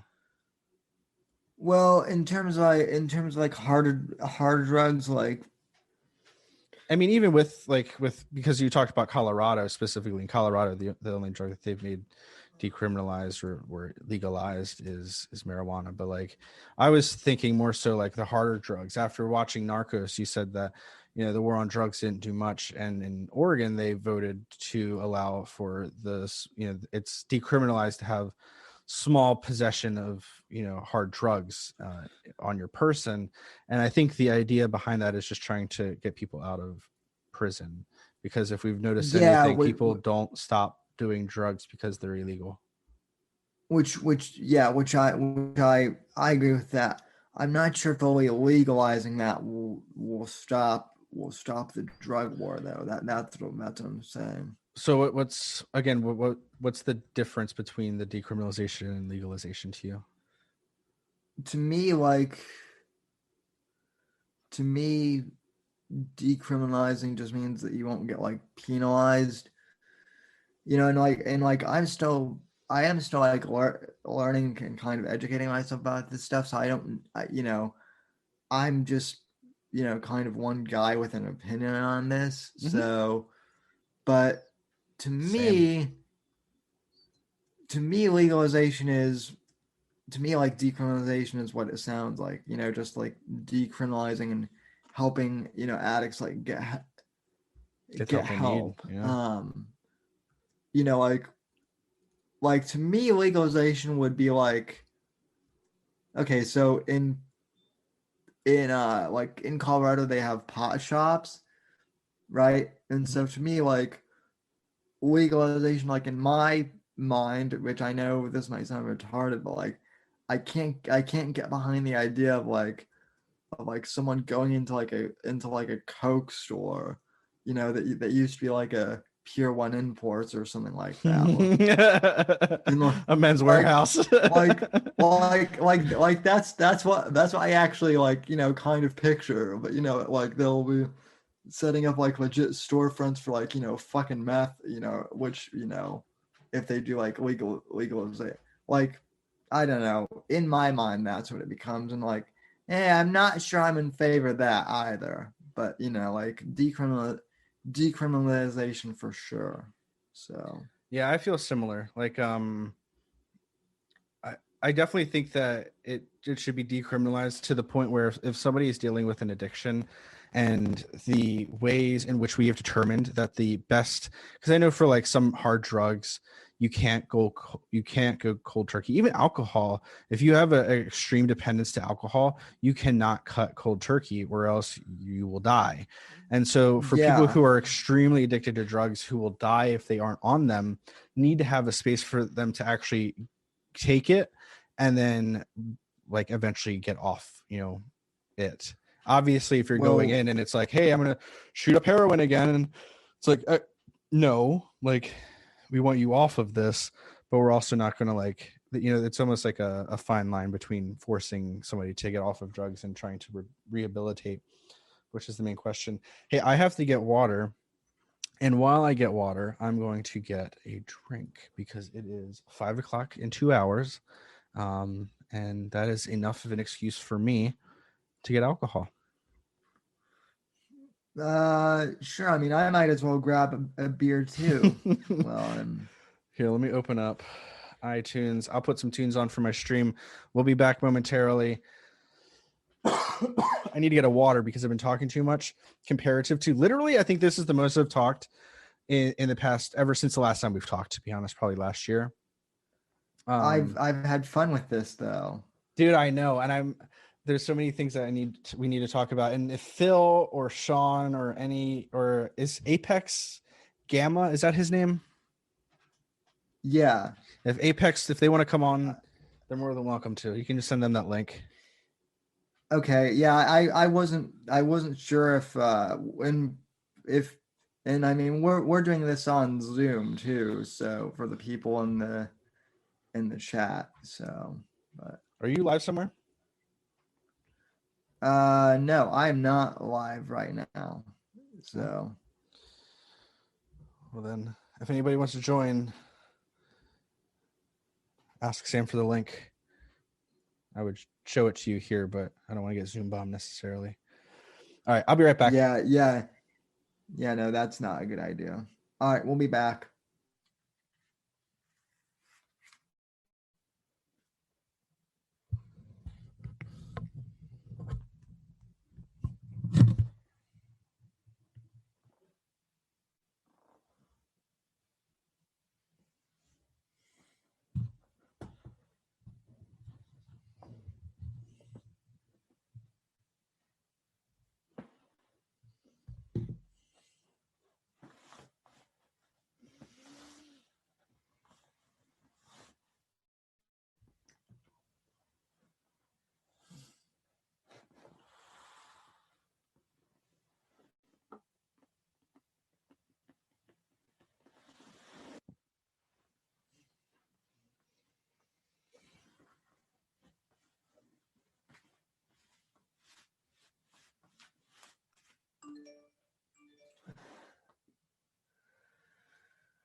I am back, Sam, if you are.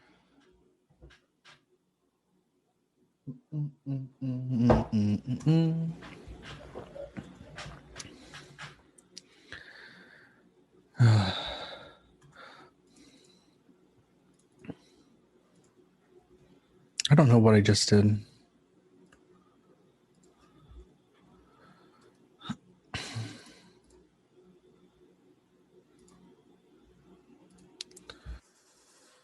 Oh, boy. The debate is happening. It's not much of a debate. It's just a discussion, really, between two friends. Because for Phil and Sean, it's very funny that you two know Sam and are friends with Sam, just because he was my friend first. But he really was. I was explaining before anything happened how I want to see if I can get onto my Bedrock or Bedrock.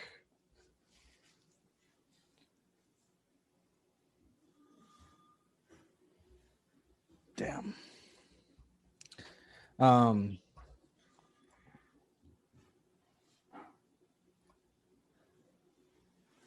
I'm just trying to move everything around. I was explaining to Chloe at the beginning of the live stream that Sam and I are old friends. We used to do live streaming together. I used to be his show's producer, and if Apex is listening, I believe that you are his new co-host in a lot of his content. And so, welcome to the family, the NGC family. Next gen conservative. Which is never a conservative. Conservative, like, you know, how people imagine conservative being. But that's okay.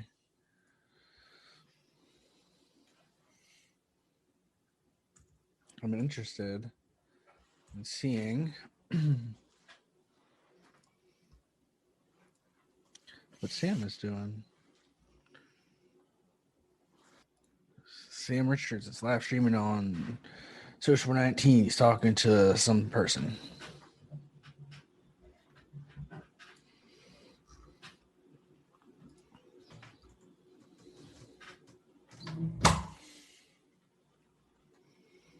There's some artwork behind him now. Look at you, Sam Richards.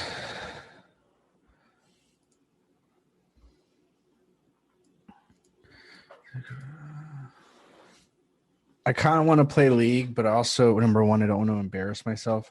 And number two, I just don't want to. I just really don't want to embarrass myself.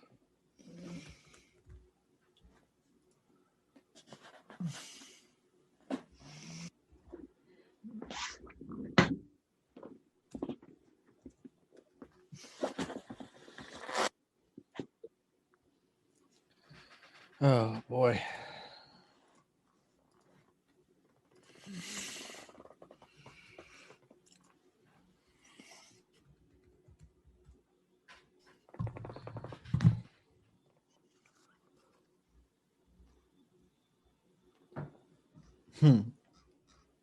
Alrighty.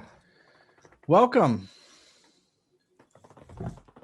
back. I was just chilling. What did you get to drink? What's your beer choice for today? I've got Yingling, which I know, since you're from Pennsylvania, you should be familiar with it. Of course I'm familiar with Yingling. So I would be ashamed to my family if not. Well, I know there's a guy from Texas that I stream with sometime, and I was on a stream with him a couple nights ago, and he was like, "So what are you drinking?" And I'm like, "Yingling," and he's like, what is that? I'm like, it's a lager. He's like, I have no idea what Yingling is, never heard of it. So, oh my god. So that makes me feel so sad. No, just kidding. I hate know. So, but I hate beer. So I am drinking fire Yeah, Fireball and Coke. I don't have Mm. Fireball frequently, and so Michael wanted to have. He's a big fan of Kahlua and creams, and so I went out and got him some Kahlua. And while I was out getting him Kahlua, it was the same price for me to get a bigger amount of Fireball. And I said, for New Year's, we're gonna have Fireball. I don't really like Fireball, but I will tell you what's really good is Fireball and eggnog. Yeah, I don't like Like, eggnog, but I think that I can see that. yeah, I'm not like a. Well, that's not true. I like eggnog during the holidays. Of course, of course, when else? Yeah. So never mind. I guess I do like eggnog, but like, well, I like it with I like it when you put something in it because then it's not as like thick, I guess. Mm-hmm. So like eggnog and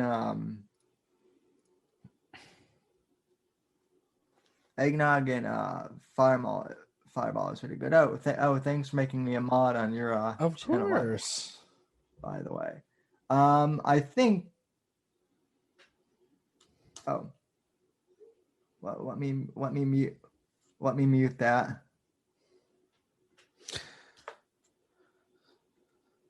All right. I was hearing myself in your stream, but anyway, yeah, no, I am a beer aficionado somewhat. But Yeah, I'm definitely a more of a liquor fan. I like to mix anything with Coca-Cola. I'm a fan. I swear to God, I've had COVID in terms of my taste with Coca-Cola and Pepsi forever. You could literally give me a Coke and a Pepsi and ask me to drink one or the other and ask which I prefer, and I wouldn't know that I drank two different flavors. So now, to save a ton of money, I've just been going to Walmart's Sam's Cola, and it tastes fine with Fireball. Can't complain. I I've kind of cut back on drinking sodas just in general, and it's not even like a health thing. It's just I don't like as much anymore. Like every once in a while I do, but just I don't know. So Yeah. I was drinking a lot of water um these past few months, but I was having to use the restroom like all the time because of that. So When we were in the classroom for about a year, I was drinking 2 Nalgene bottles a day, or at least attempting to. Most of the time, I would hit it, but sometimes, best effort, but no cheese. And it was. I loved it. I felt healthy. I felt happy. I had energy, but I was also peeing 55 times a day, and I was like, this can't happen. Like, yeah. I would assume I would eventually like regulate myself, but not really. Like, maybe I just didn't have it long enough. Yeah, that they say that that's what's supposed to happen, but I don't know. Like after a month, but like after a month and a half, like I was still going to the restaurant like crazy. But um anyway, yeah, so um Before we get back to politics, I do also want to tell you that if you would text me, I would turn blue for the I first I I time. s- I saw that. I actually saw yesterday when you tweeted it. Yeah, I was gonna give you shit because I'm like, what's this? Sent from Twitter for iPhone? I think it's literally the first time that you've ever known me that I've had an iPhone. Welcome back or welcome to the family, I guess. So Welcome back. I had an iPhone 4, and then an iPhone 5S, one of those two. And then the Note 4 came out, and the Note 4 was the biggest phone at the time, and then I switched. Um, my first phone was an Android, and it was the Motorola Devour. It was the first ever phone with Moto Blur, so it would tweet and Facebook at the same time. oh And yeah, I remember that.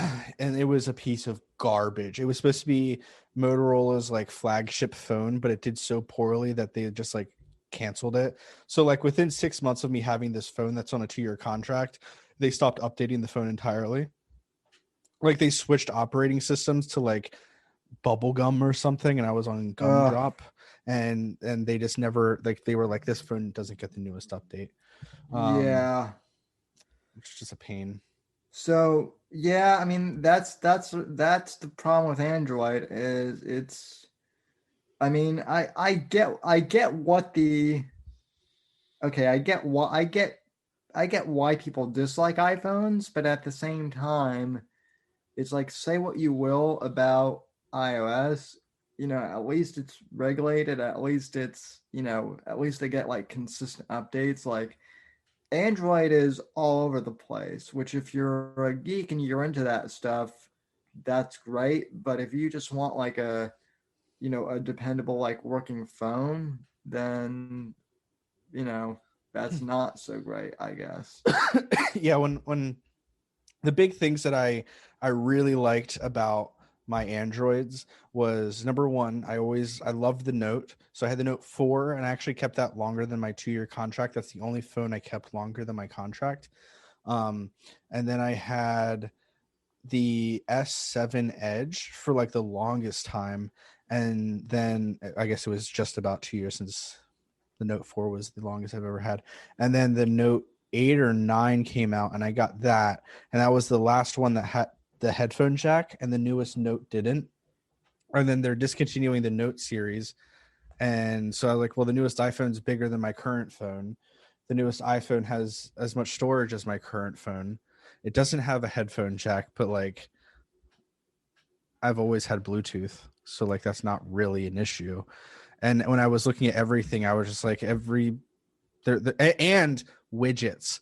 I can't tell you how Yeah. much I loved widgets on my phone. I would have my calendar, I'd have my weather up now. Well, widgets on iPhone have surpassed widgets on Android because of the fact that they have the scrolling widget. So right now on my home screen, I have my weather report at the top, which is AccuWeather. Love having it Yep. there. And then I have my calendar, and then underneath my calendar on the lower third, like left hand side, I have my battery level as my main, Same. Spotify, and then the stock market, the Dow Jones. So And you have a you have a I because I just got an iPhone 12 Pro for my Christmas/birthday present. a 12 Pro or Pro Max? I have a 12 Pro. I have a Pro Max. Literally, Real my dad drove to Lancaster to their Apple store to pick one up because it was one of the only two left in the entire like area. I lucked out. really. Yeah, I lucked What out. what color did you get? I got the blue one. I got the gold one, and then I have the brown case. But mine's just like a 12 standard. So Yeah. No, which it's definitely, it's super nice. It runs super smoothly.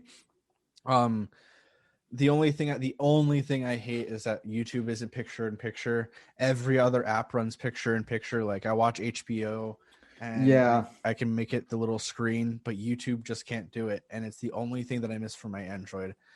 Well, that's the weird thing because I have an iPad Pro, and if you do like on the iPad, if you do if you go into Safari and you use um because basically what they've done on iPad OS now is they've made Safari basically like to display the desktop version of everything in that browser, if that Mm-hmm. makes sense.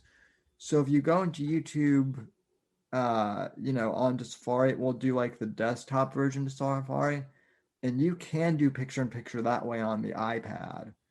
And like I guess that's the way around it, but like part of the reason too that why they're not doing picture in picture is because of Google, and I guess YouTube doesn't want to give Give that um to the iPhone. No, that's exactly what it is.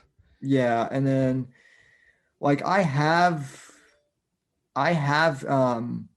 YouTube Premium. I have the student discount on it, although I'm kind of thinking of canceling it now that the election is over, because literally the only reason why I got it was so that I wouldn't have to suffer through All the all political the ads.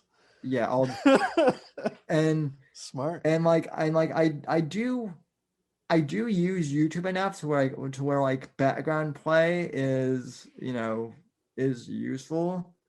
But at the same time, I'm like, okay, this is really stupid that that like you have to pay $14 for fucking background play. Yeah, Like that's that's kind of BS. yeah.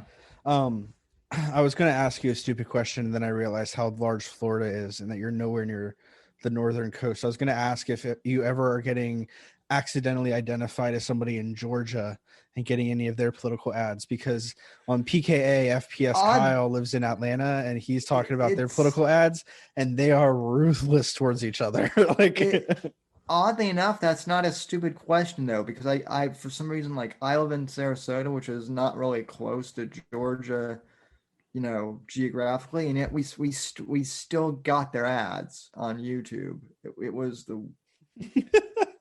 It was weird. So like I I was I was getting political ads from fucking Arkansas too for some reason, interesting. which was weird.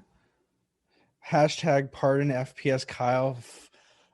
Then you got to ask for John Ossoff and what the fuck's his face to get elected so that they pass the CARES Act so that he gets pardoned, because it's a fucking drug conviction that's nonviolent. So he would get included in the expunction part of the CARES Act.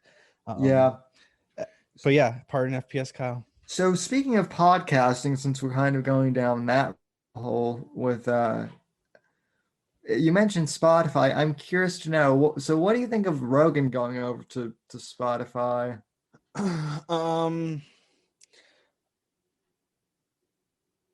It's fine. I think it's actually terrible for his ratings, but it's good for him because he's pretty much retired at this point. Like, I'm sure his podcast is making enough money on listens, Yeah, even on Spotify, from his hardcore fans. But I would just watch his clips on YouTube, and I still kind of do. Like, I think they're still going to upload the clips. But yeah. I think, first off, I think that his Texas setup is the ugliest thing in the world. If I had the money that Joe Rogan had, Oh God. my setup would be more Glenn Beck, less Joe Rogan. Because I think that red rocket ship extraterrestrial UFO bullshit stage setup is god awful. Supposedly that's just like one studio, and he's building another better one from what I've heard. But yeah, How long has he been talking about going to Texas? Like, you had time. You were so rich you could have kept your place in California until your new place was done. he has, I guess. He's Uh, still he's still renting that like California space, Oh. or like he owns that, so he's using it for something, I guess. But I mean, he knows. I mean, he's super successful. He knows what he's doing. I'm just a bleeb in Pennsylvania telling him to do well, his job better. yeah, I'm kind of with you. I mean, it's good for him, but like the one thing, and this isn't just for Rogan, but the one thing with Spotify I've had an issue with for podcasts, is that you can't get push notifications Yep. for podcasts, and that's the one thing I'm like, okay, every podcast, like every podcast app does that. Like even Sirius XM, Mm-hmm. I get push notifications for when the shows are going live. I'm like, Spotify is one of the biggest platforms out there, if not the biggest, and yet you guys don't even have push notifications. It's weird. Yeah. No, I definitely don't. I don't like it. It's like But the only way I now know who Joe has on is because of the Joe Rogan subreddit. That's the only reason why now. yeah, the only good thing that they do with their podcasts is that they'll update it for whoever, like the most, whatever is on the top of your podcast following page is what's most recently uploaded. So like if I wanted to, I could just go down a little bit, and then I follow quite many shows, but I mean, Joe Rogan uploaded yesterday. So excuse me, so he's usually at the top. You are right. They don't have the push notifications, which sucks. That's why for PKA, I have their Patreon. Just I get notifications through Patreon. But it's just Yeah, but then like during the day, like if like now I'm on break, it's no big deal. But like if I'm like in the midst of like my actual work or school day and I'm doing something, like I don't have time just to generally check Spotify.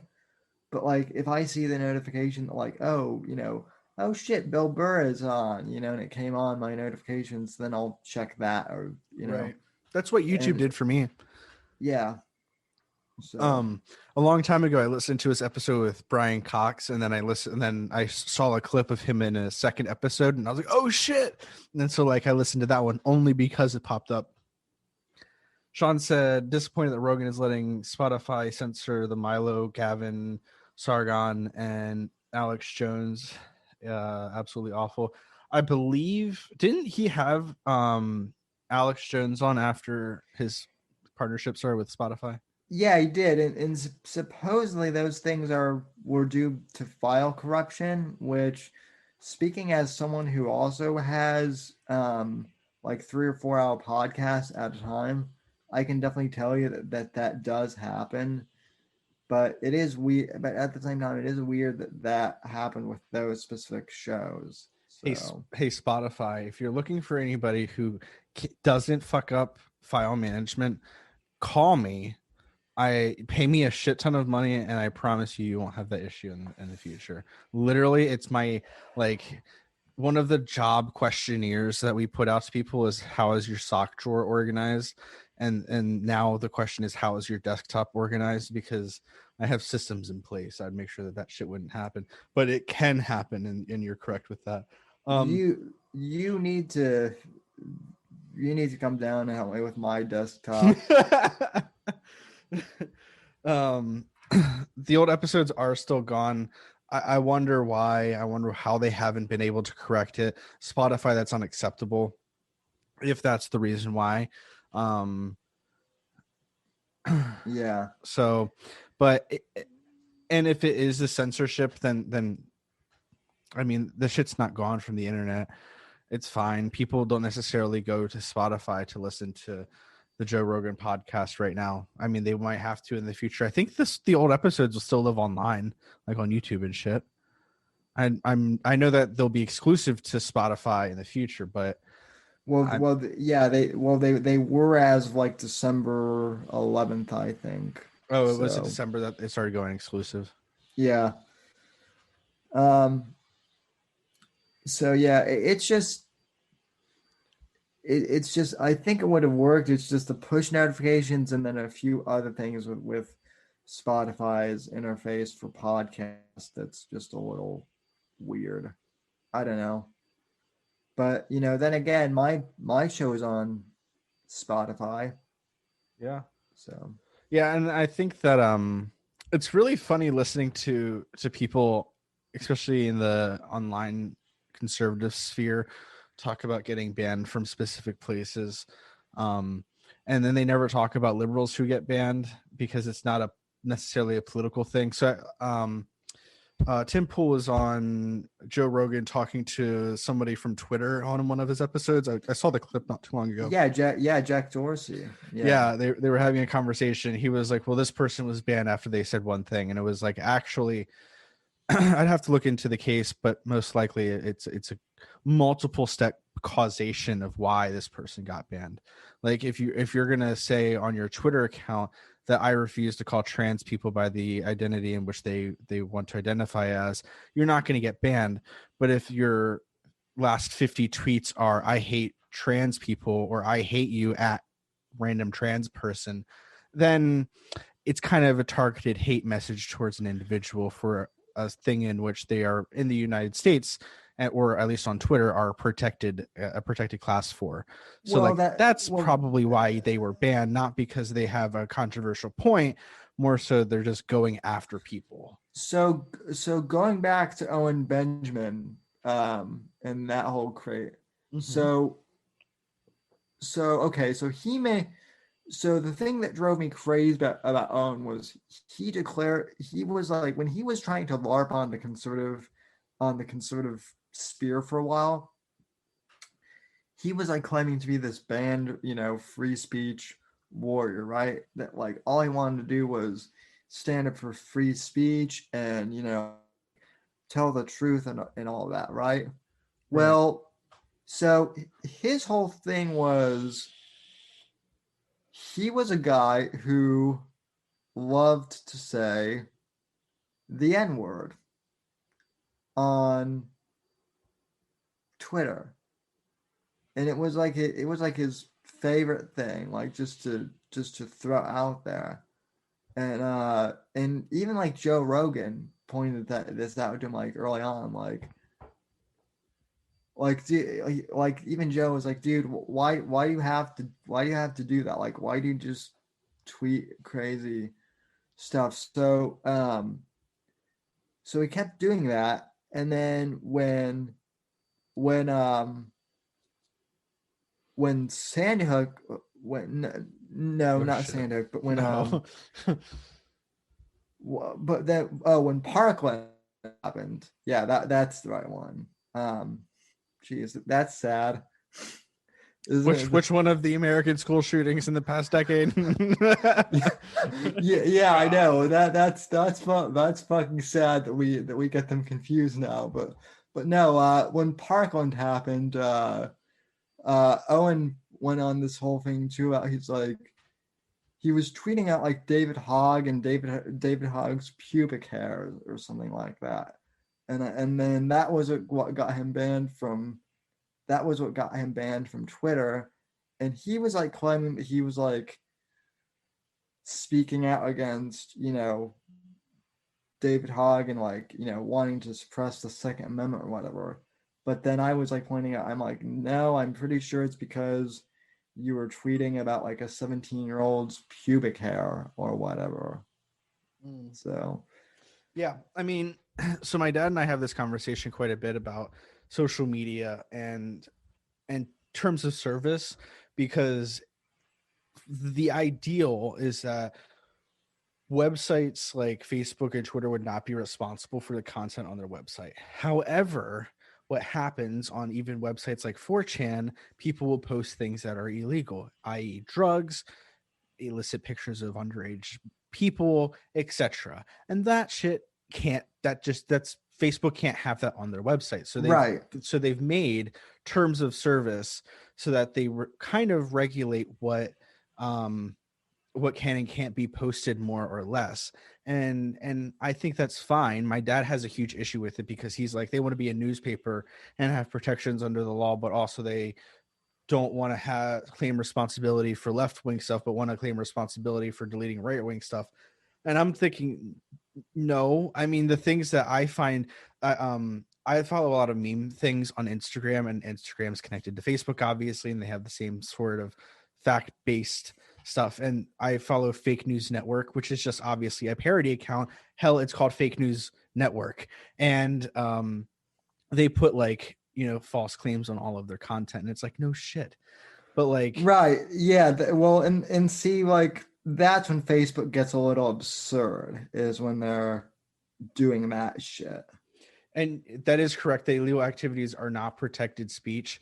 I mean, you could, but you also, I was going to say you can't make up a story, but like you could, I guess. I don't know. My main thing is that like websites, Facebook, Twitter, Twitch, they have TOS that you must follow, and I'm fine with that because it's a private institution, and they might seem like left-leaning ideology. I think it's more so just progressive. I mean, it is left-leaning in this country, but like, yeah, I don't know. I guess I like, mean, I think that they censor a lot of, at least to me, it seems like they do censor a lot more conservatives, but they also do censor liberals who, um, unfairly too. So it is BS. so I want to talk about the trans issue and misgendering somebody and talking about oligopolies. I hear that, and I understand that. I was listening to a Destiny versus Milo debate last night. It was from a couple of months ago. Like, Destiny was wearing a mask, so it was definitely within this year. And Milo, it's funny because he's like supposed to be a conservative, but yet he wants for the nationalization of Twitter, because if you want to be anybody in the industry, you have to have an access to a Twitter account, and if you're banned on Twitter, then you're fucked. And it's like, well, that's really interesting when you want to only nationalize the things that best interest you personally, but not when it for other things. But for the idea of misgendering somebody, it's just like, for the most part, and I'd have to look more specifically into the specifics, and I'd want to look at specific tweets that people are making, and the repeated patterns of people. Because again, if somebody says, let's hypothetically say that I was a trans woman and I asked Sam to always refer to me as she, her, as my pronouns, because that is how I identified. It is no big deal for me to ask Sam to call me Jeff instead of Jeffrey, because in our society we've determined that calling somebody by a nickname is no big fucking deal, because it's not. Samuel Richards, Samuel Whitfield are names that I say all the time, but I don't say their full names. I just say Sam, because we've, again, as a society, determined that names are something that you can change. With Right. gender, and what I'm hearing a lot, especially from the alt-right, is that there's only two genders. And what they're meaning to say, in their best ability, is that when you're looking at something biologically, there's mainly two sexes. There's chromosomes that make up XX, which is usually female, or which is scientifically female, and then you have XY, which is biologically scientifically male. And most of the time, genetics and genitals and things align with that, but not always. Some people are born with different things because there's fluke incidences, because this world is fucking weird.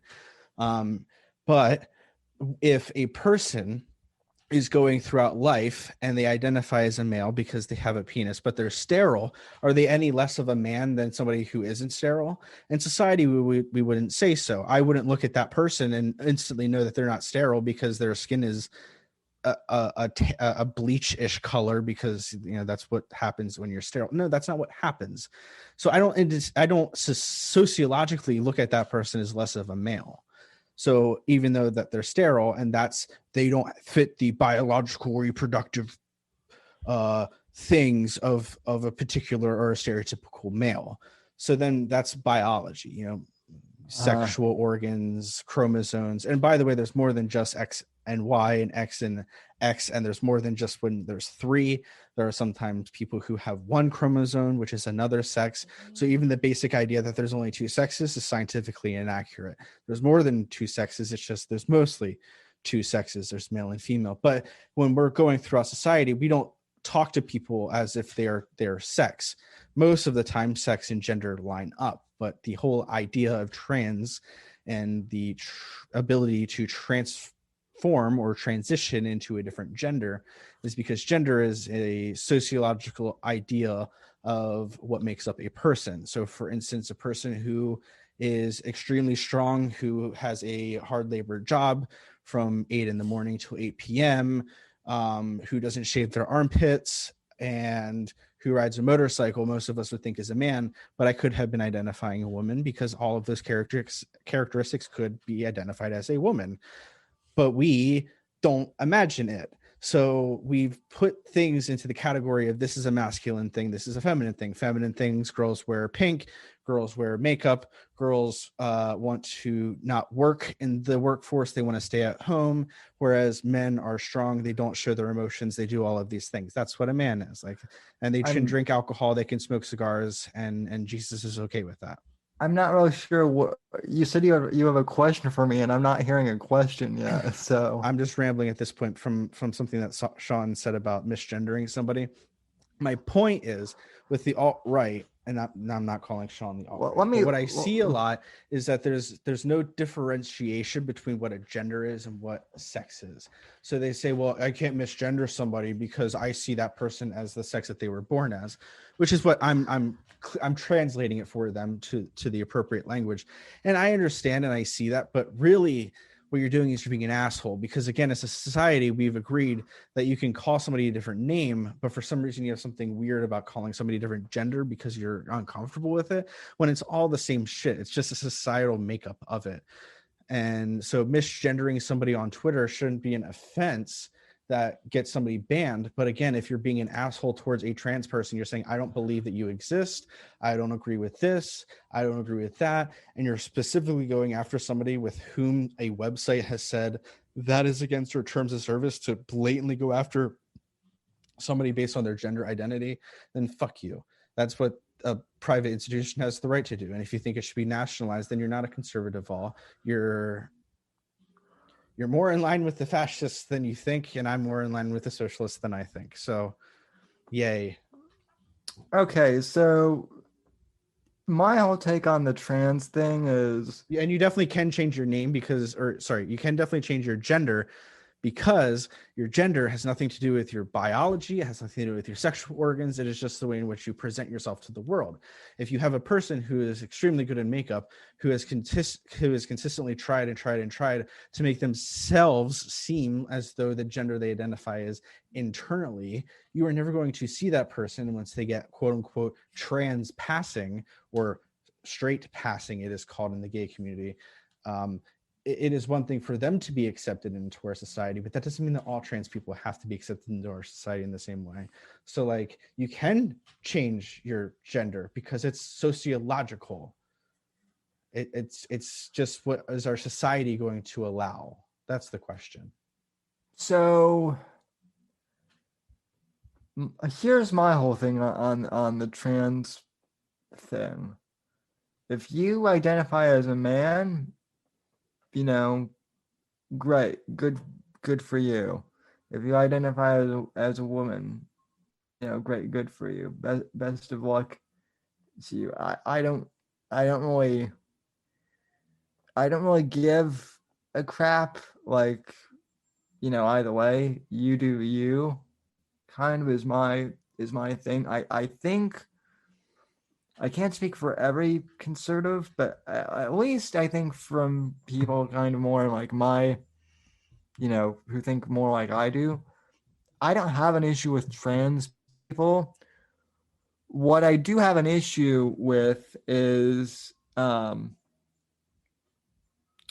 like, I think that if you are, like a transgender person, and you want to be called something different, you need to inform me about that. Like, I don't think I should get you. I don't think if you're like in the midst of transitioning and you want to be called like, if you are Michael but you want to be called Michelle, and I accidentally like call you that, I don't think that's the same thing as like me, like trying to intentionally harass you.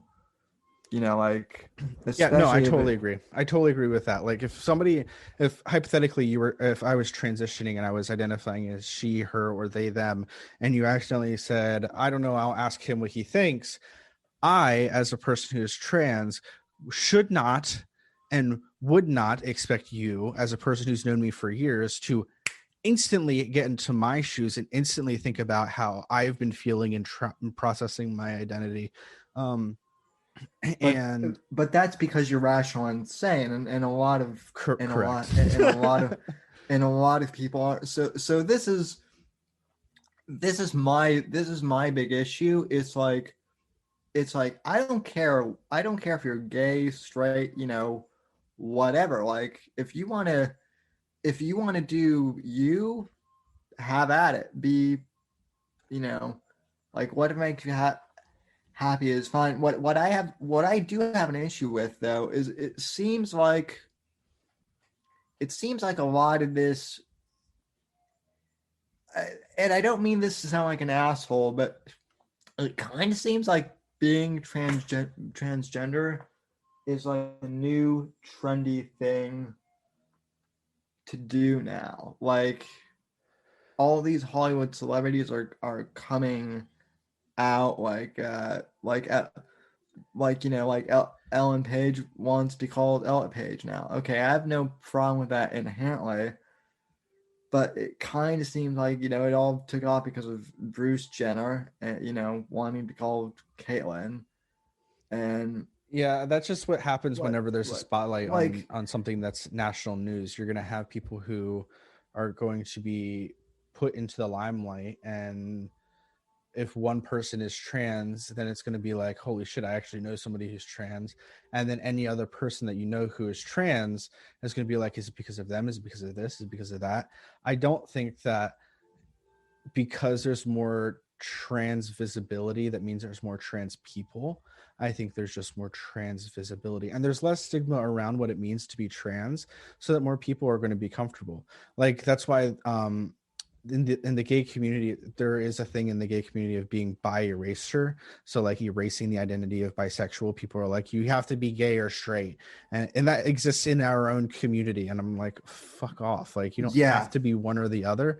But again, that's just a thing that the communities are going to have to fight over. And but the overall thing is I don't think there's more people. I think it's just there's more visibility. And like you said, I don't think there's an issue if if you hear that there's a celebrity whose name went from Ellie to Elliot, that there's no big deal.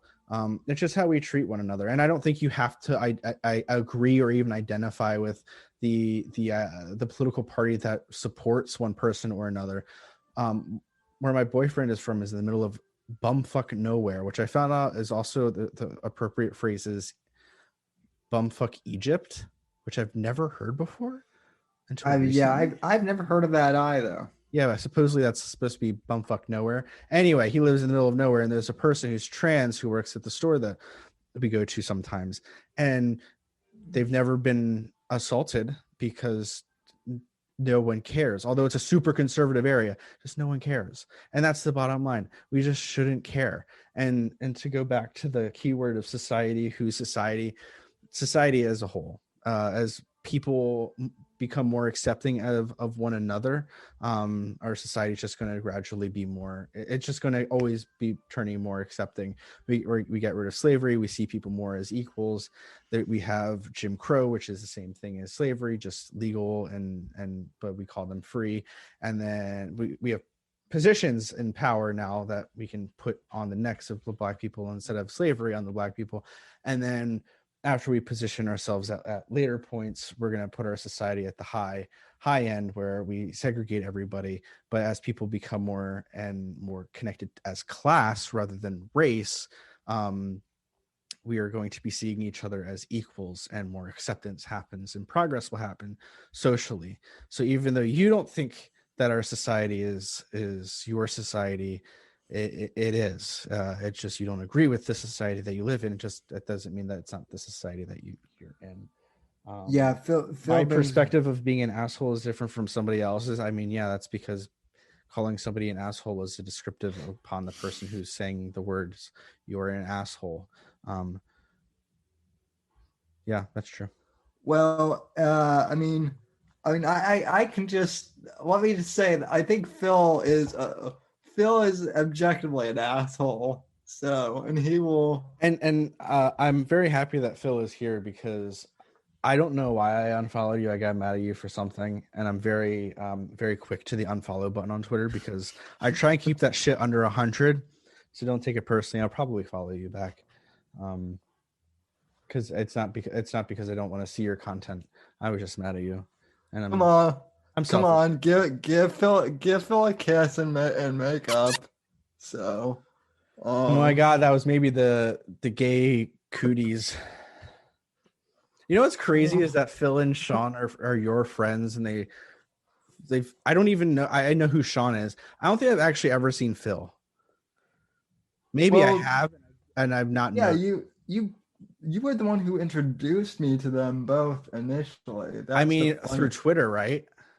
Yeah, because they weren't so. Yeah, but so Sean would come up to the front of the classroom.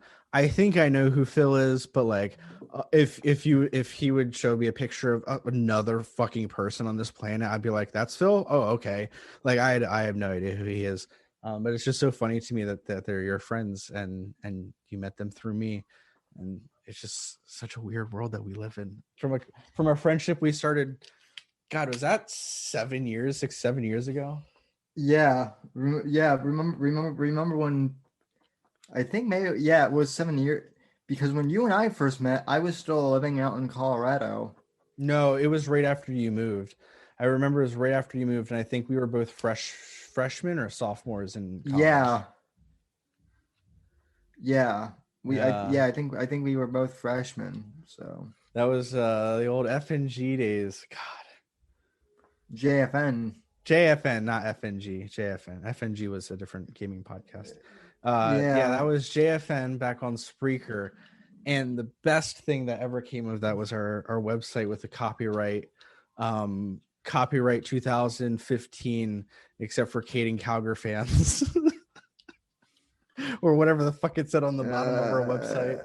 yeah. I'll tell you that was a fun time.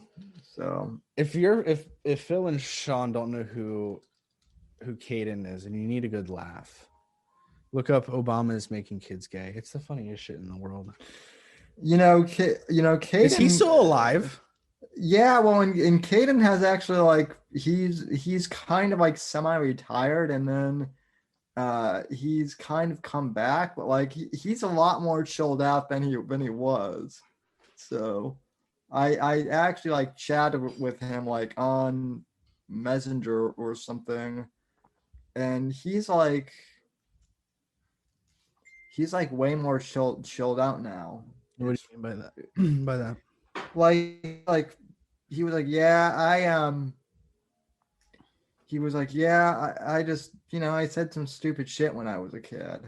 So, um, and then like in regards to like Nick Fuentes and the alt right, he's like, yeah, those guys are all crazy. So Yeah, the thing is, I've never thought that Caden was like a person who believed that like genocide was an answer. Like I never thought that he was any like form of alt right. I just right. felt like the ideas that he had were toxic to people who didn't 100% agree with him. Well, I mean, at one point there were people who were like thinking that he was the that like he was the devil incarnate, and like that's why he stepped away partially too, was because like he didn't he made a mistake as a kid, and he admits that, and he has his beliefs, and yeah, his we might not agree with those, but he didn't want to genocide anyone, which is kind of Right. where which is kind of where some of the more right-wing voices have unfortunately gone. So Yeah, and um it's a very huge leap from and the reason I say that isn't just because, but there's a massive leap that sometimes liberals don't see between thinking that their way is superior and that their way is the only way, and that people who are not in their same groups aren't allowed. Like it's almost like when you're looking at like if we are in Christianity and you're like, yes, Christianity is for everyone and accepting of all people, but then when you look at it from the outside, it's like y'all are very exclusive. Like you are very closed-minded. You're very insular. Like that's the same way that Caden was. I think his it, heart and his intention was to be inclusive of people with very conservative views, but the way that he presented them was very insular. it also has to do with the fact that he was, A child. well, and at the time also Pentecostal, which is a sect of Christianity that like really, like they're really about the anti-gay, and like the being gay is a sin stuff, Oh, I know. I which, was in Pentecostal church too. you know, like that in particular was a big thing. So I think that was probably an influence as well. But you mentioned right before we went to grab beers that you wanted to talk about Black Lives Matter too and all that stuff. Yeah, and And that's probably the last thing we can talk about because I got to go pretty soon. But yeah, I know. I want to hear about what you think about the overall movement. And I mean, overall, on its face, I like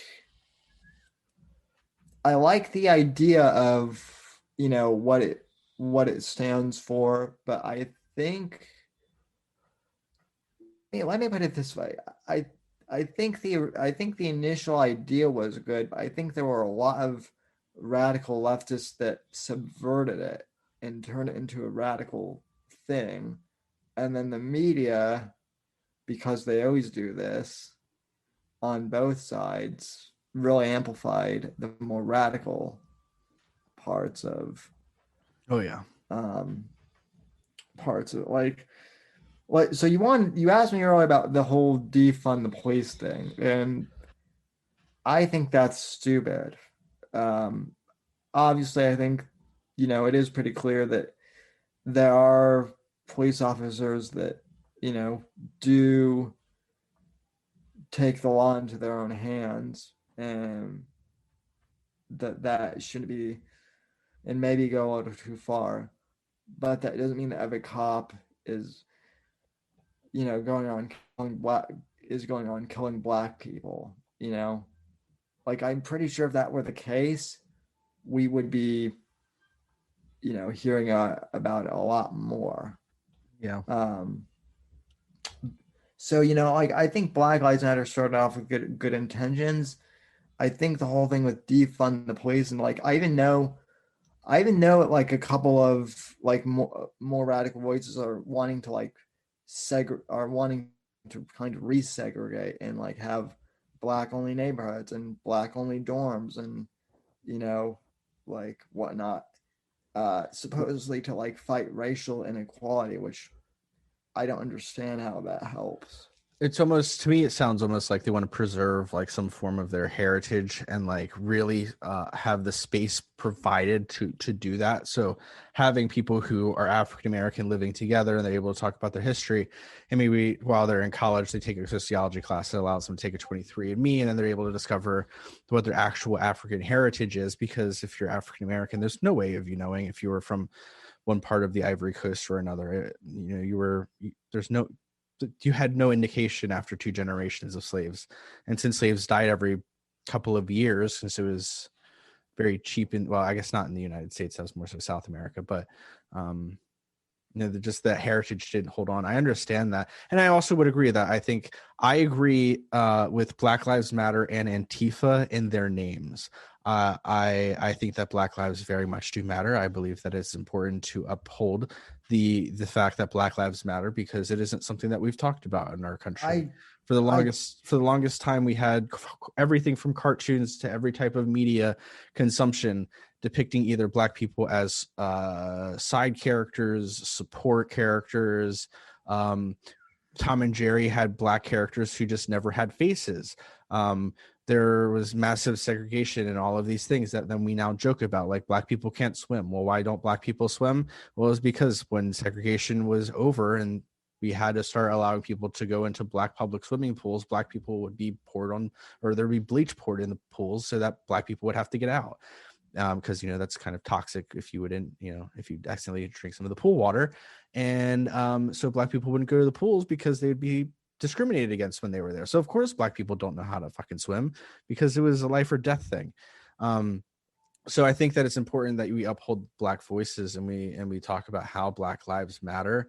I think that the crazies that have overtaken, and especially the people who are the ones who are you know, taking over the situation and going to cities and going at night and looting and burning down a couple of buildings here and there. They're not a part of the movement. They might say that they are, but like it's obvious that, hey, we want to do this peaceful protest, and then once it gets dark out we all go inside because there's a curfew. Anybody who's out here isn't a part of our movement. And like that's just the thing that Black Lives Matter as an organization needs to say, but they won't, because it's too highly contentious, I guess. And I also feel the same way with Antifa. I'm super anti-fascist, but I'm I'm not for the yeah, people who are in Portland or Seattle who take up city blocks to destroy a community for them having their freedom. because they think that America is a fascist nation. I think that America in many ways is fascist, or at least we're very nationalistic to the point where our nationalism gets in the way of us seeing that we've done wrong things, and therefore we're looking more fascist than we are as looking more democratic and republic or representative of our people and our people's views. But I don't again support the people who are fucking crazy, but I do hate fascists. And I also think that it's not, I think my dad said something about, I understand that, but fascists, Antifa is so anti-fascist that they're also against anybody who's not exactly like them. And I don't think that's necessarily true. I just think that even though I think that most people in a society are allowed to identify as their group, I don't think fascists or anybody who is oppressive towards a specific group based upon something that they can't control. I hate fascists because fascists choose to be fucking fascists. A black person doesn't choose to be black, and a person who identifies as a Jew because of their parents and their heritage isn't their fault. So I support them like that. But here's a question though. What I guess what constitutes being a fascist or being, God forbid, a Nazi? Because, like, to me at least, it seems like anyone who is even slightly right wing is being labeled as a fascist. Yeah. No, I definitely see that in like because my TikTok is way left leaning, and sometimes I'm just like, are you guys fucking stupid? Like, just because this person at one point had a Confederate flag on their Instagram doesn't mean that they think that the South will rise again and that they're racist or that they're a Nazi or something. The main difference between being like, because if you want to go from like, what's the difference between a nationalist and a fascist? Fascists ignore actual history and ignore the experience of others to push ahead their own narrative of them being the victim, so that they have a position in which they can push against, and then they actively go against specific groups of people. Specifically, fascists are in favor of either deporting, executing, or completely changing the identity of a person. America was a fascist nation when we started taking over areas out west, from Native Americans. The largest Indian boarding school was in Pennsylvania. It was in Carlisle, and it literally, they didn't genocide these people. They just took away their identity as Indians, as natives, not Indians, but as natives.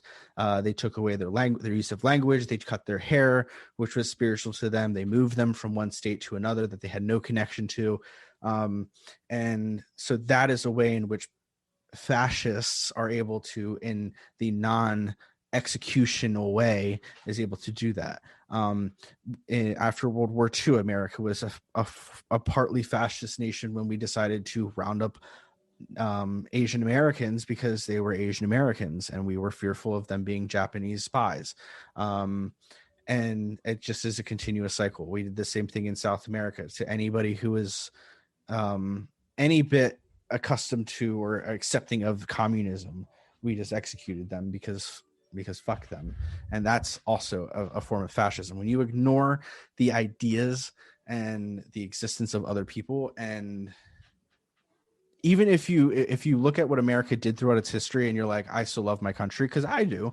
I still love the fact that my country has given more people the ability to move up, and people move to this country because of our great opportunities to develop financially and hopefully for the betterment of their offspring, and et cetera, et cetera. But I also am not going to ignore the shit things that my country have done. And when people ignore that shit and then they think that they're the only ones who should live in this country, or they think that there should be a right for an ethno state, that's when, anytime that race specifically comes involved, that's when it turns into a fascist thing. Anytime that anybody says anything about, oh, we should have an ethno state, or this community should be allowed to be white, or this community should be allowed to be black, then I'm just like, no, that shouldn't be allowed on any side. But it mostly doesn't. I've never heard a person from Black Lives Matter say that our community should be exclusively black. I think that it's proven that the more integration that we have among races, especially since, again, race is going to be less important and class is going to be more important, especially after the next housing bubble, which is probably coming within the next year. We're going to pay attention to less of race and more on class. So this conversation might be worthless in 6 months. Commies should be executed. I agree with that.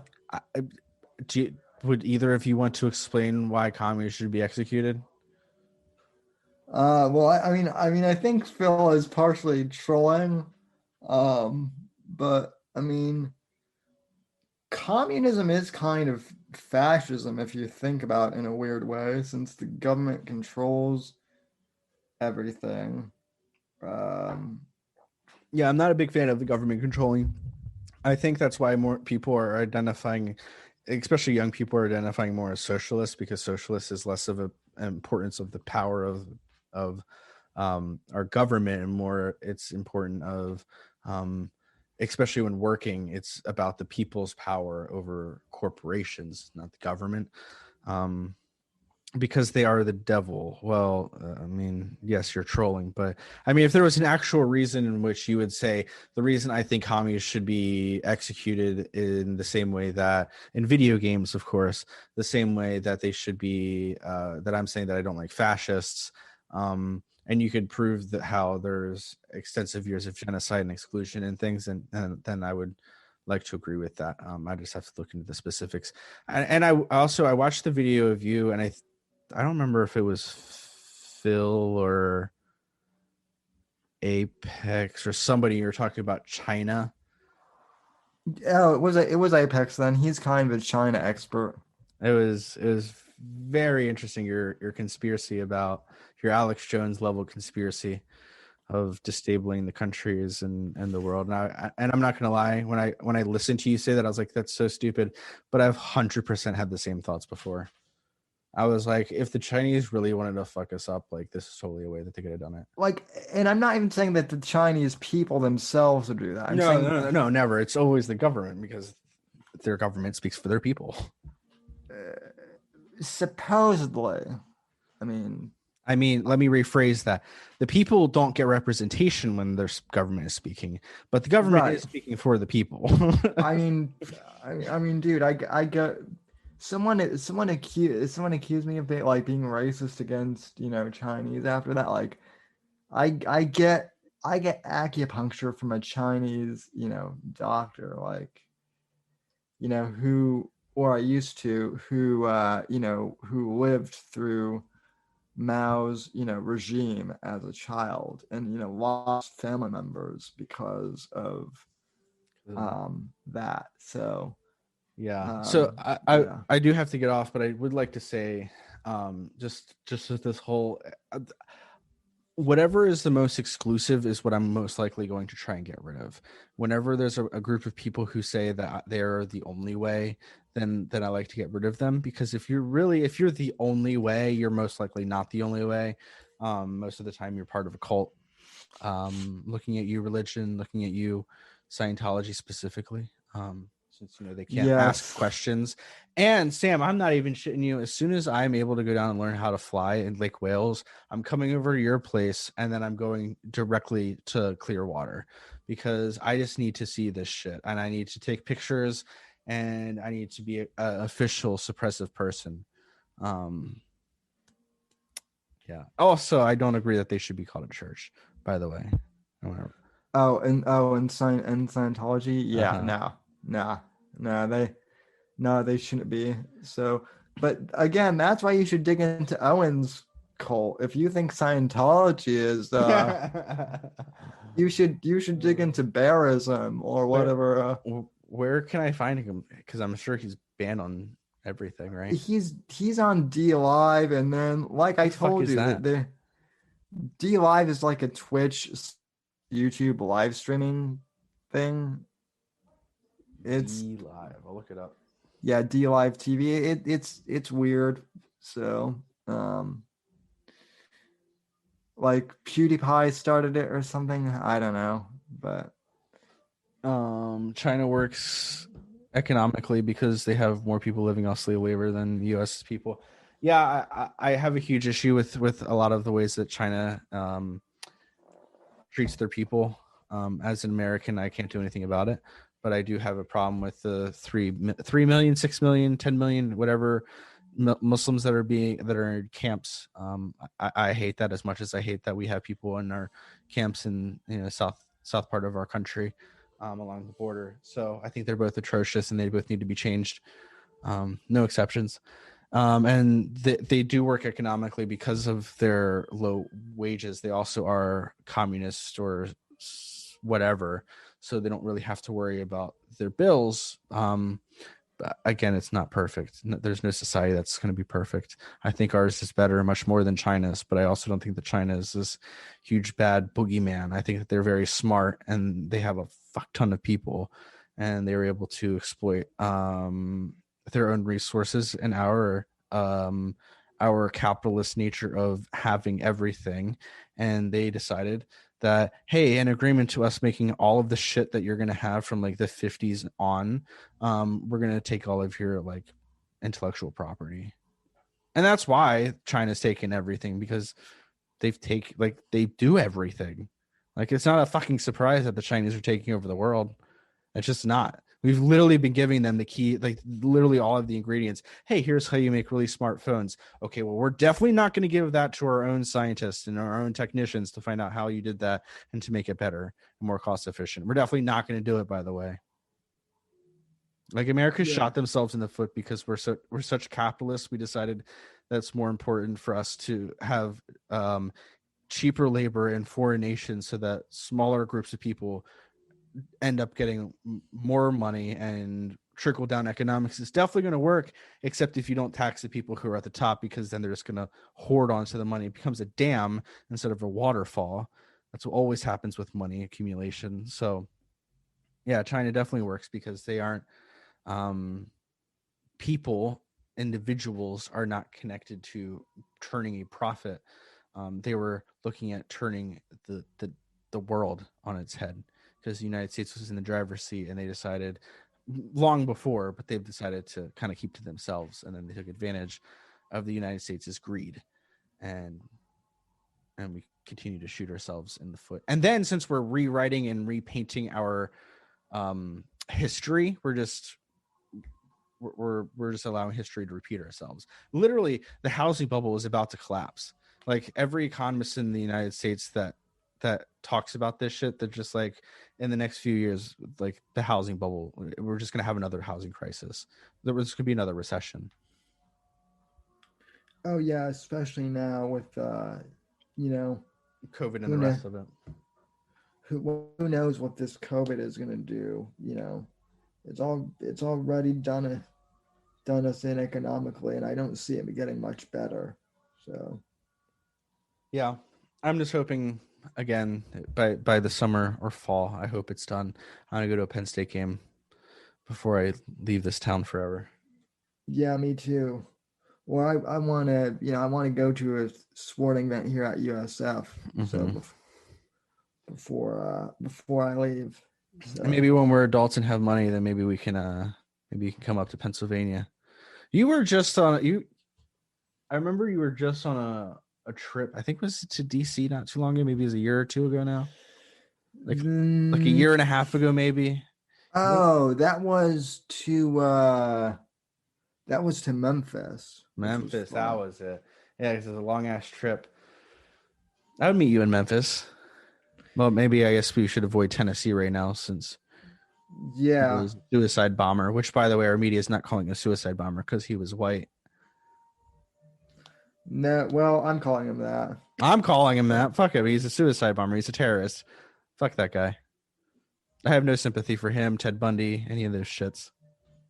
Anybody with terroristic threats. Or what's the Unabomber's name?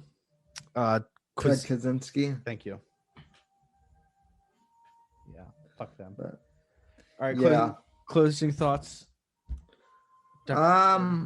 I mean, just here's to hoping that 2021 is better, but again, being cautiously optimistic. So. Yeah, here's the 2021. I finished my drink. I'm probably gonna have another one soon. I think for 2021, I want to get back into podcasting. So if I have to keep my microphone home, I will do that, or I will just stay in the offices a little later. But I think we should definitely be doing something. I'd love to have a conversation with Phil and Sean, because I think that they definitely will make me think. And it's not because I think I'll win a debate with them. I as you can see with Sam and I called this originally a debate. It's not a fucking debate. We're just talking. Sam and I mostly agree on everything. Yeah, well, even if we have a conversation about things. So. Yeah, and an agreement of why the other thinks that way. But, all right, man. Well, it was great talking to you. Thanks for having me on your stream or thanks for having me on your podcast. So, no problem. And I was actually not recording this, so if you could I'll send it to you. Yeah. So, all right, man. Well, thanks. So, and if I don't talk to you before, tomorrow, have a happy New Year. You as well, my friend. Have a drink. I was gonna say a shot, but you're gonna be drinking beer. So have a swish or whatever the hell you beer people say for me. I might have a shot later tonight. So who Hey. knows? So, well, cheers. If you're on tonight, I'll watch. I'm trying to watch. See you, everybody.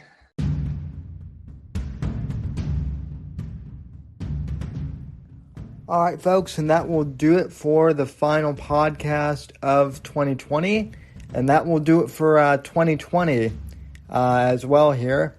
And who knows, some of you may be listening to this on New Year's for all I know. So, folks, it's been a great year in terms of the podcast, at least. I'm not sure about the rest of the year. It's been pretty shitty for all of us. I know it's been tough for all of you. It's been tough for me, and it's been a slogger. I can't guarantee that 2021 is going to be a great year. As you probably heard in my podcast with Jeff, I'm not overly optimistic about this year. I'm not pessimistic, but the way I'm approaching 2021 is more of a wait and see type of deal. I hope things will get better with 2021, but at this point, I just don't know, folks. And I hate to be a downer, but that's just kind of the truth. So, I'm trying to stay positive, trying to stay optimistic, but we'll just have to wait and see what happens, ladies and gentlemen. In the meantime, I want to, take a few moments just to thank everyone who has contributed to the show for 2020. Thanks to, first of all, Jeff once again for coming on this podcast.